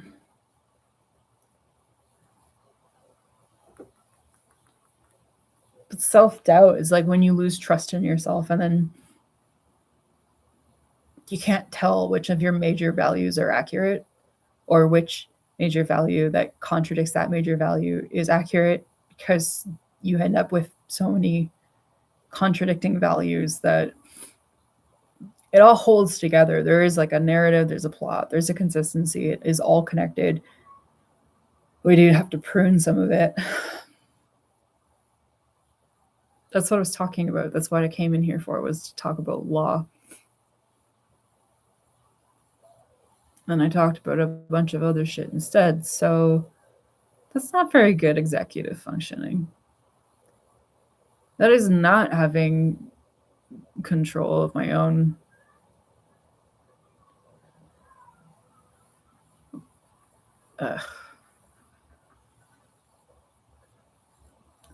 yeah, I'm really fed up. I'm tired of like not having control over my own what am I trying to control right now? I don't need to control anything. I don't really do control. What is my brain even telling me right now? Oh, that's like therapy speak, like having control of your own body, or like taking control of the wheel, or like coming back into your body and like grounding and yeah, no, it's like no controlled action right now. Is that from the Concerta and coffee? I think I'm frying my brain. I'm very sure, and I know that you can't mix those two. But I thought it was for heart. I didn't think it was for brain. And then combining with cannabis, it's definitely going to cause problems between those three. It doesn't say both. Why doesn't it say both? Why doesn't it say in the fine print, like, okay, do not combine with caffeine or cannabis, or don't combine with both? Did they never do the research on that? If they had made this into a substance, they would have had a whole handful of like researches that they could have done, and they did do them. But then they didn't put them in our medical literature. They don't say don't combine. I've never seen that. When I open my like fine print for Concerta and I read it, it doesn't say do not combine with cannabis. But I know for a fact that you cannot combine those two. Because it just doesn't work neurologically at all. This, as safe as it is, and recreational and totally optional as a human being or an adult to partake in that in Canada, I have my right, and I don't have to be bitched at by any family members that don't think that this is a good idea. It's just pot, and I don't know how else to tell you that, but It's true that, yes, it scrambles up the brain a little. That is quite true. It has been made legal. And when it was made legal, it did happen fast, and Trudeau just kind of went, oh, okay, it's legal now, everybody's going to love me. And then that worked briefly. And then when it became legal, they were like, yeah, this is medically safe. But it's not true. You do go to a dispensary and you say, hi, I have a psychotic disorder. Can I have cannabis? And technically the training initially was like, no, it's not safe for you.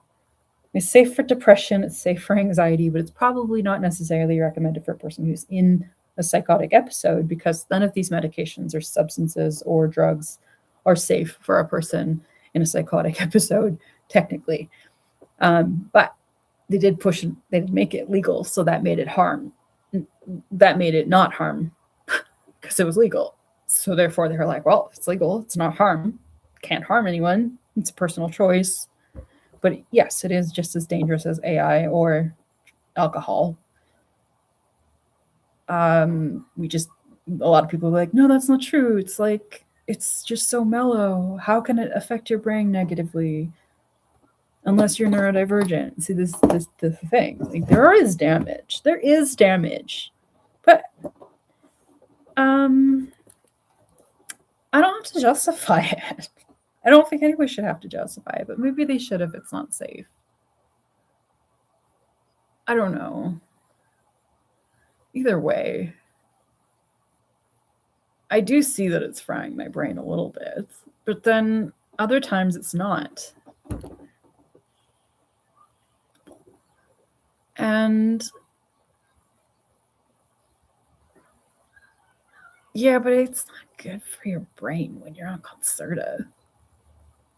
It is going to combine.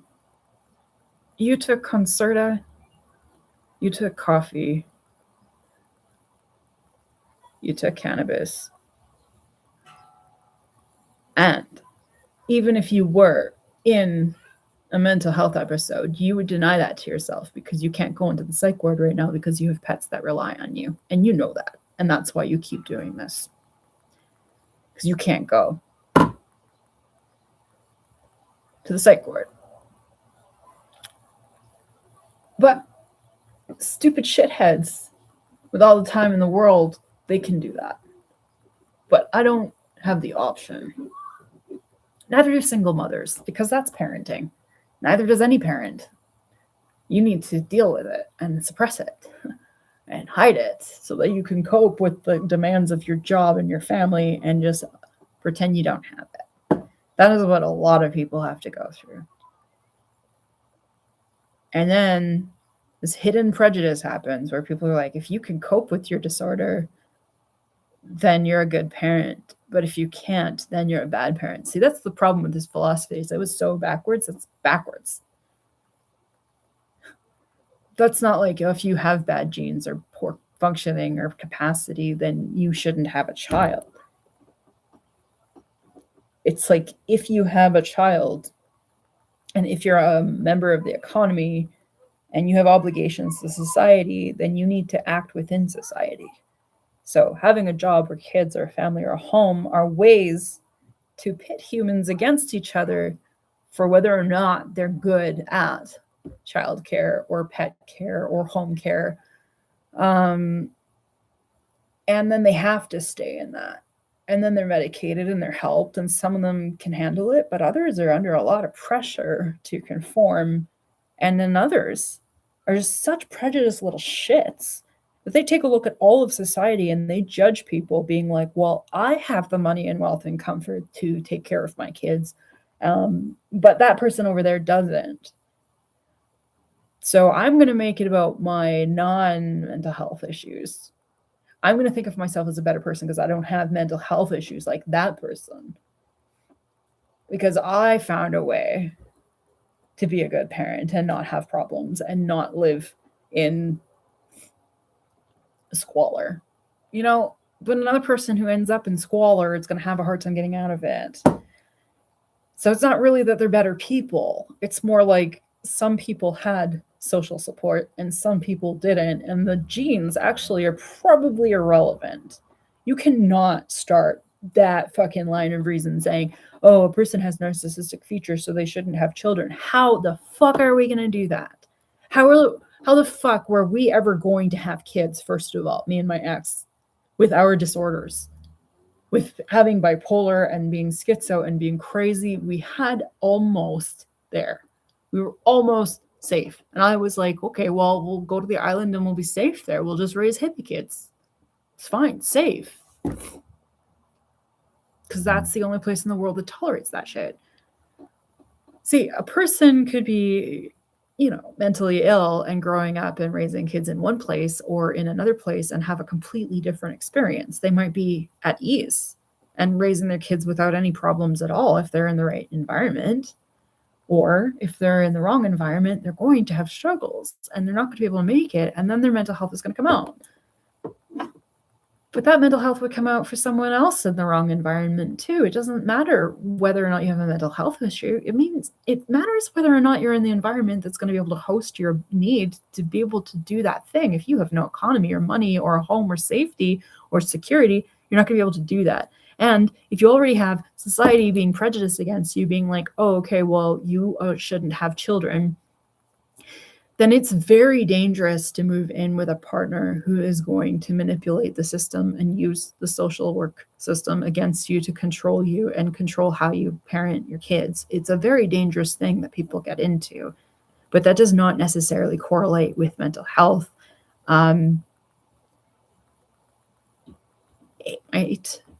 It might also just correlate with really bad ethics and people who are abusive, which isn't necessarily correlated with mental health. It is sometimes, or there might be overlaps, but that is actually a separate thing. Whether or not a person's an abusive, evil jerk of an asshole does not necessarily say like, oh, well, they got that way because of their mental health condition, and not because a person with a mental health condition isn't more likely to be an asshole either. But this narcissism fucking shit and the way people talk to each other on the internet is just flinging around right now. And if people don't start chilling out and treating each other better, which I do mostly see good social behavior in most places in the internet. But it's just such a dangerous time to be fucking with law if we're not making it better. But the density of humanity, how many humans there are, how much room there is to move, and how many people are cramped and just dealing with the existence of being digitized is like too fast. And we're not actually using our legal systems anymore. Even if we have them, they're irrelevant because now we have these fucking AI.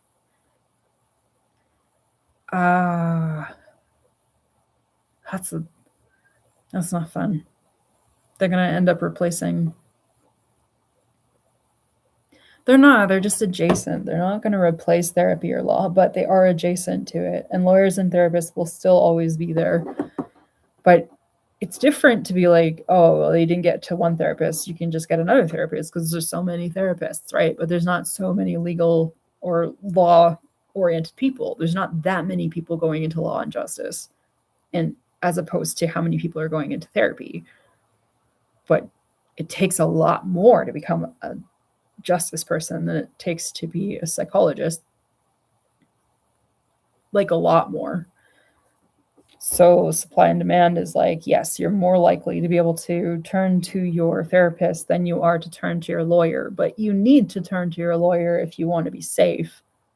And your therapist is definitely there to teach you about how you can choose to be safe if you decide to be all by yourself, and if you develop your own goals, and if you follow your own guidelines and get better at it, then yes, you can earn your safety almost. But the law is there to make sure that like safety is a thing. But there isn't enough law now. Everyone is just turning to the internet and like going crazy, thinking about things and negotiating and arguing and having conflict safely through their screens, but not in person, and saying horrible shit on the internet, but then becoming who they become online. And the more time they spend in the internet, addicted to it even, It's like a criminal management system sometimes, maybe. I mean, I'm not going to get into I'm not going to extend on that. But yeah, we all know that. We don't all know that. Some of us know that.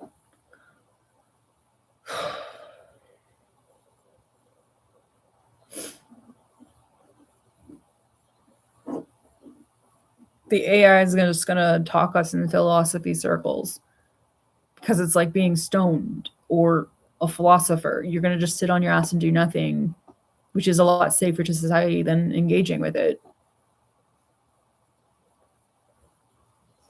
I feel like all the people outside are like not real. Like they're non-player characters. That's not accurate. I'm not solipsist. I'm not here alone. Those people are real. I'm aware of that. I've seen objective continuity enough to know that the people who exist in real life are constants. They're like their data is consistent and they do come back as the same people. We're not surrounded by as many bots as we think. There are bots there, but they are not mostly bots. People don't shut up. The people are the ones that are using the Facebook like crazy, just talk all the time, and all of the internet. It is a messed up thing that happened to the human brain. It doesn't start at AI. It's not like, oh, nobody asked for this technology. Nobody asked for any of this. None of it.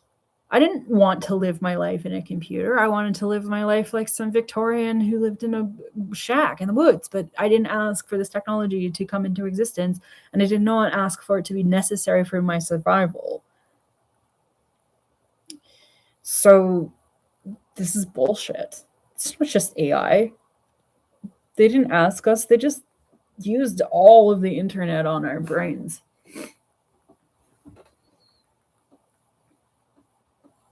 All of it. They took all our data.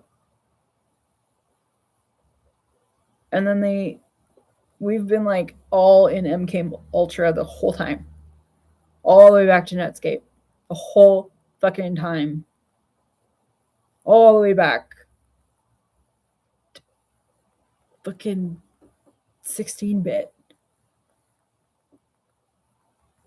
Fuck the system and the world. Like,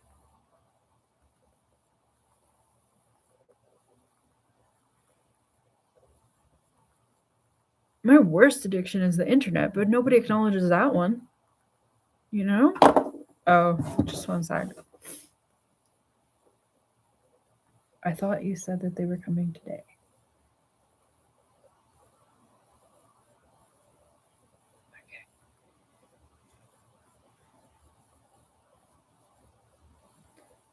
Okay. Someone else coming. Okay.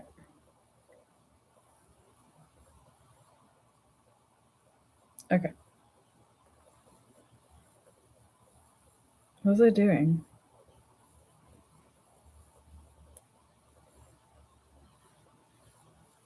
Oh my god.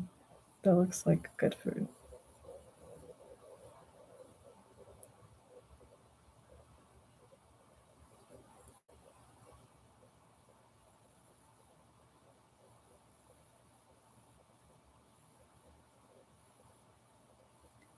I'm not clicking on these. I'm so sick and tired of fucking having reels. I mean, yeah, I get it, but also, like, every time I go on my messenger, it's just reels and reels and reels. And I have to watch them all and catch up on all the reels that I got sent. And there's lots of them. And it's like, I have to, like, decide whether or not I can stand it. And then like, what emoji do I have to give you now? Okay, this one is vaguely disturbing, but I can see why you like it. And that's funny, but it's not funny for me. It's funny for you. But if I say any other thing other than the smile emoji, then I'm going to indicate that I didn't think it was funny. But if I don't, then I'm not being authentic. I want to be authentic, but I also just don't have time to like have to tell you whether or not I like you're stupid. Most of them are funny. Most of them are funny. But I don't know if I would share this with the whole world. Like, how do you decide whether or not something's like for what audience, right? Like most Instagrams and TikToks are for any audience. It's like all ages, for sure. But I just don't understand like how we even decide what's funny.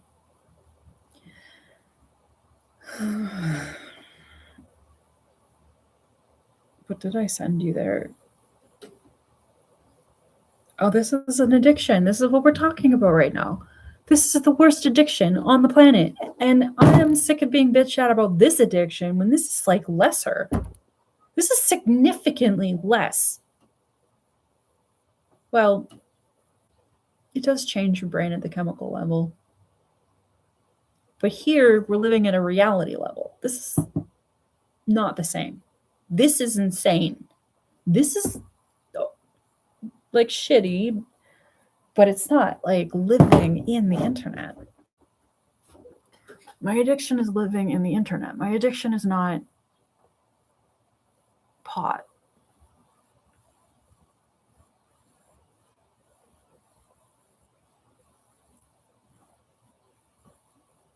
Yeah.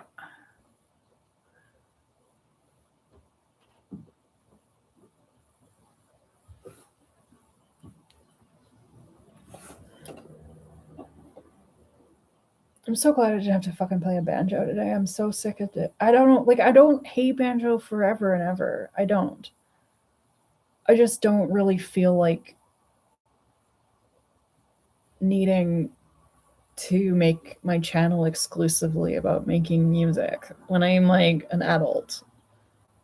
I wanted to go home and play my music for my friends. It doesn't make sense. I've just lost years of my time practicing and playing all the time when what I'd really rather do is go play outside or on the beach when I get back. If I get back. That's why I keep doing what I'm doing. I want to go home and play with my friends and play music with them. The whole point of music isn't to make a big deal out of yourself. That's a city, like inner city, broken world logic mentality problem. People who are like, oh, I am my identity. And I spend a disproportionate amount of time attending to my appearance in all of these ways that humans express themselves with their appearance and their socials and their hair and their face and their makeup and their identity and which music they listen to and which band they listen to. I am not a fucking MySpace kid, and I didn't know what MySpace was until my late 20s. I did not know what the fuck a MySpace was. And now the MySpace kids have created yet another fucking wave of alternative, and I can't stand it. I don't know why. I'm just so like annoyed. Like I don't know what they're doing. They're making money off of their identity. They're selling their fucking time, their bodies, their image. They're like producing and they're like producing themselves. What are those fucking kids doing? This is what city kids do, and this is what they've been doing this whole fucking time. I don't get it. I don't understand what any of you fuckers are doing.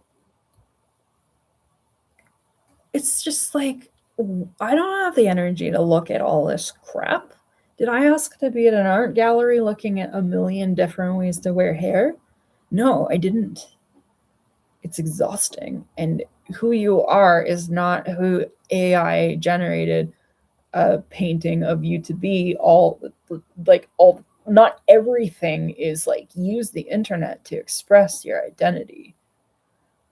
Some of it's rhetoric and dialogue and working through problems, not whether or not people like you based on how you present yourself online, whether or not you manage your socials and your social media accounts and like sell your image like it's your brand. That's not a childhood I had to grow up in. Thank God. That never fucking happened to me in my childhood. I did not have to worry about whether or not people liked what I wore. I did not have to know what music they listened to. I didn't have to talk to anybody in fucking high school. Really. I mean, some people, but I didn't like jump on trends other than I guess movies, but not even that. I didn't have to do this shit. Music is for losers. This is why I don't want to fucking have anything to do with music. Not in your 40s. You can't just live your life playing musical instruments all the time in your 40s because you're too fucking old for that now.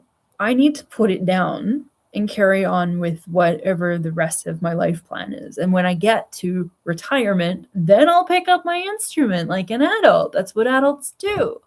They don't sit around making music. And if I'm going to sit around making music, I want to be busking with people that I want to be around. Every time I leave the house and I go to Calgary, everybody out there is just like in their own world and it's boring. Half the people I talk to are pretty cool, but most of the time I have to fight to find any kind of crowd that feels like one that I belong to.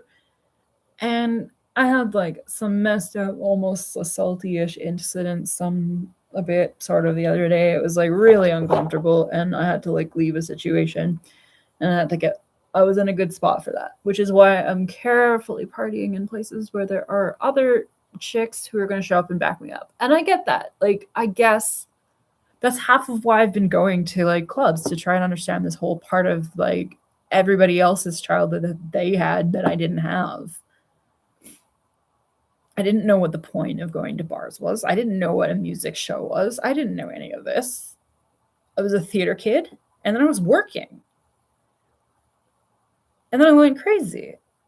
Meanwhile, these little shits were spoiled, privileged little brats who got money. Then they went off into the life, and then they learned how to use their life to just have fun and make money having fun and do all these things and afford how many fucking tattoos and go to how many fucking shows. How did they do all that? Were they working? I don't get it. Because when I was working, I wouldn't have had time to do any of those things. And even if I did have the time to do those things, I didn't know anybody.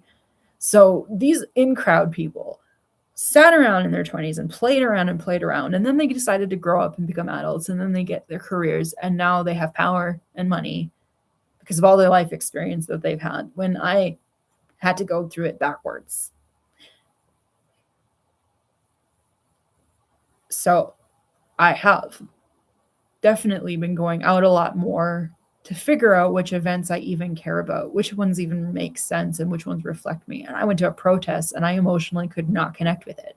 And I was like, how does that make any sense? And I was like, I know rationally that makes no sense. I know that that's not possible, but a part of me is a protester. A part of me is advocacy oriented. A huge part of me actually cares about all of these causes and stuff, but just in this moment, I'm attending this and I feel off. But that does not say everything about what I like or what I am or who I am or what my values are. But that my emotions are just not matching. And I'm like, well, then how do we know? How do we know what we care about if our emotions can be anything arbitrarily? Just because we're going through a traumatic state or just because something's shutting down, it's not really speaking to the full truth of the scenario or the narrative or everybody's shared narrative at all. It's just an emotional process that we're going through. And that doesn't speak to the truth of or the situation necessarily, because some of it can just be an emotional thing that's happening now. It's getting in the way. It's a barrier to what is actually the case. So this is why we have to jump back and forth in time and like carry the continuity, change the continuity, shape it in one way or another, try it on this way, that way, lots and lots of perspectives of continuity and all that shit. What, Connor? Do you want to come out? Yeah. Okay. Yeah.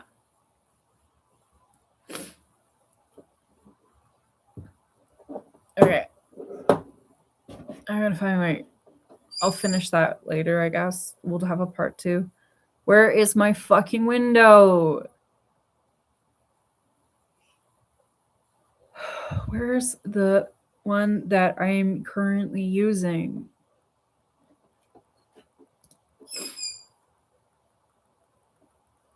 Oh, it's there.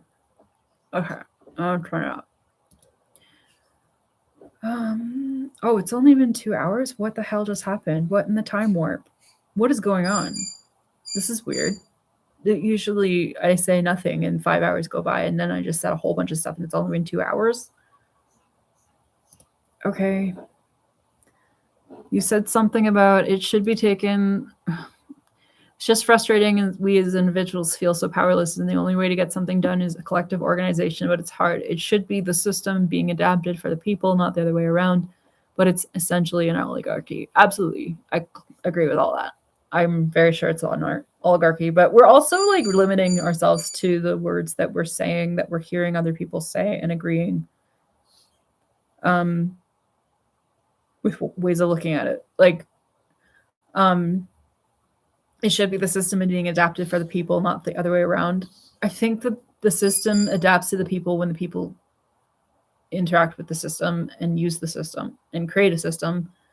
And I don't think that the oligarchy has that much power over that. I think people should have more power. And I think that they do, because we do have a lot of purchasing power over how we spend our funds and how we run our organizations and how we establish infrastructure. Cities have a lot of say. Yes, there's a lot of people being held back from things. And yeah, you can't just make that as a sweeping statement when so many political barriers are in the way, preventing people from being able to develop and build the structures that they want, or like the rules. All of that is subject to problems. But I don't think that looking at it like this, like there are people out there working in fields and there are people putting things back on the ground. Like after COVID, people have been building it back, but they can't build it back with the control and the funding stuff and the conspiracy stuff.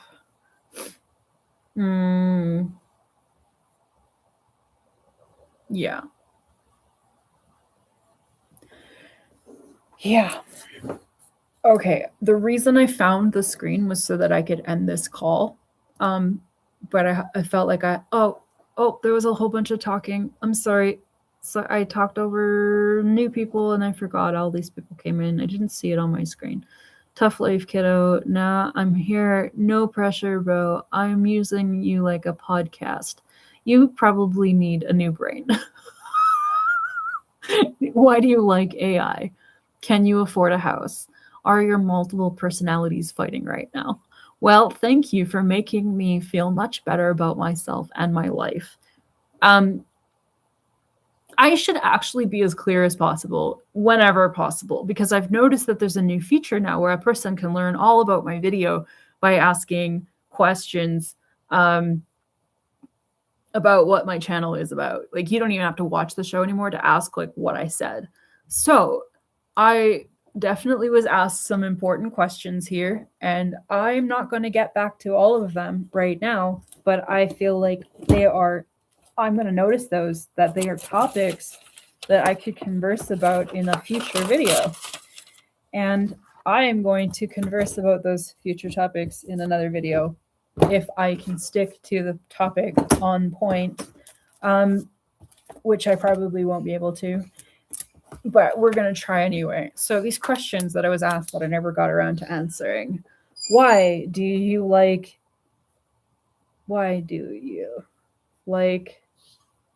AI? Well, trick question. I was trauma bonded with it. So saying that I all like AI is not accurate. Actually, I have a very in-depth pros and cons experience with AI. I would not say that I like it on the whole. There are ways in which I feel like I can use it safely that I do like, but there's a lot of problems with it as well. And that makes me not necessarily say that I like it on the whole. But you are all not noticing that we've been using internet this whole time. And the internet has ripped up just as many resources. These data servers are going to get worse, but in many ways, they're going to be better technology than they used to be. So we would be replacing outdated technology that is more expensive, like everybody's personal computer, which also burns up a lot of electricity. Everybody seems to be forgetting that because these things are going to be burning up less electricity technically on the whole once these devices get outdated. But we're not going to, some of us are not going to want that. We're going to run with everybody. We're going to run with our computer and be like, no, you can't take that from us. But that's actually like burning coal, you know? So yeah, we are using up a lot of electricity with our desktops, and these things, well, they're trying to make us transition to our phones in some ways.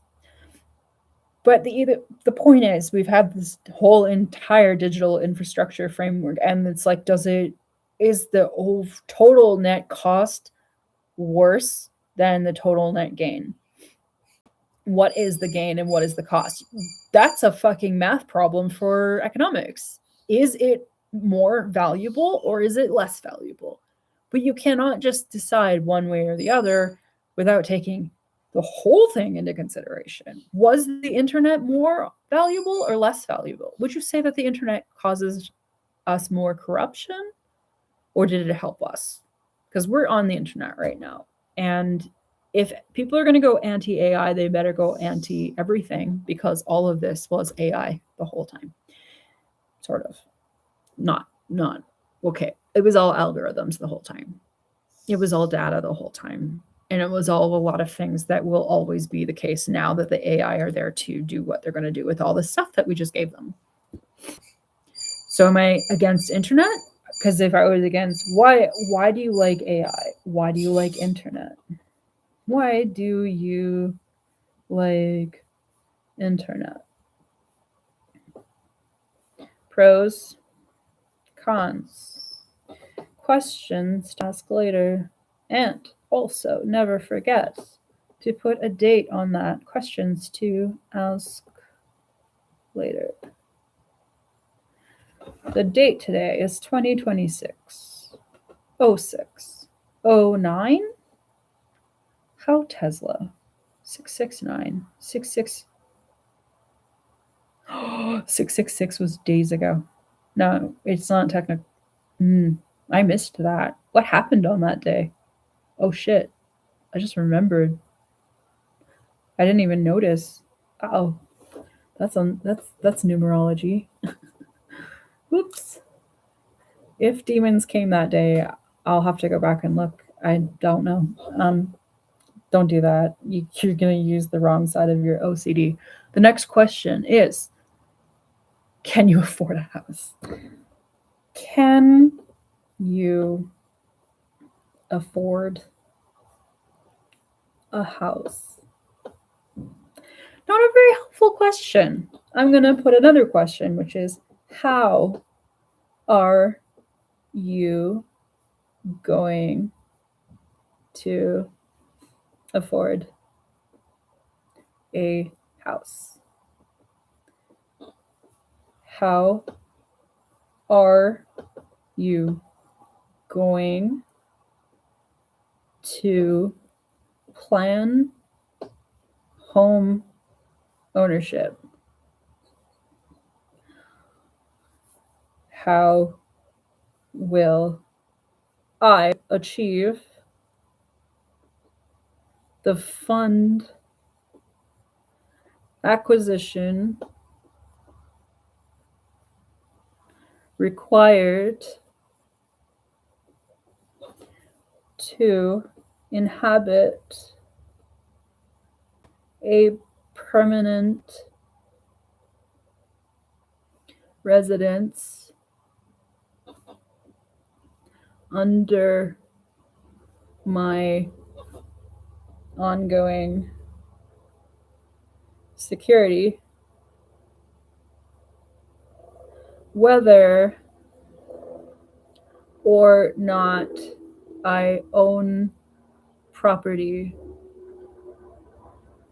Wait, I don't have to buy a house. I could join a religious cult. Is joining a religious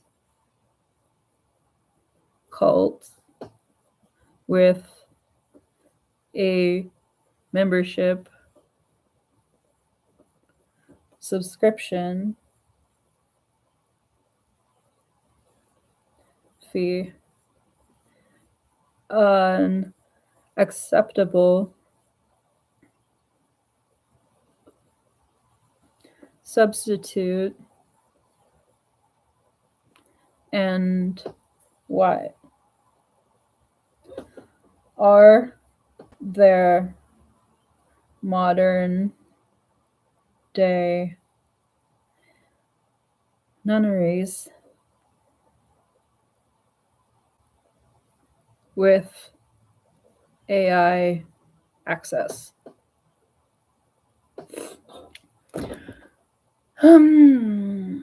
Are your multiple personalities fighting right now? Are your multiple personalities fighting right now? And when are they not?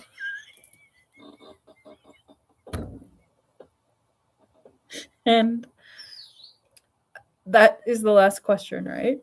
Well, thank you for making me feel much better about myself and my life. How can I make my viewers feel much better about themselves and their lives?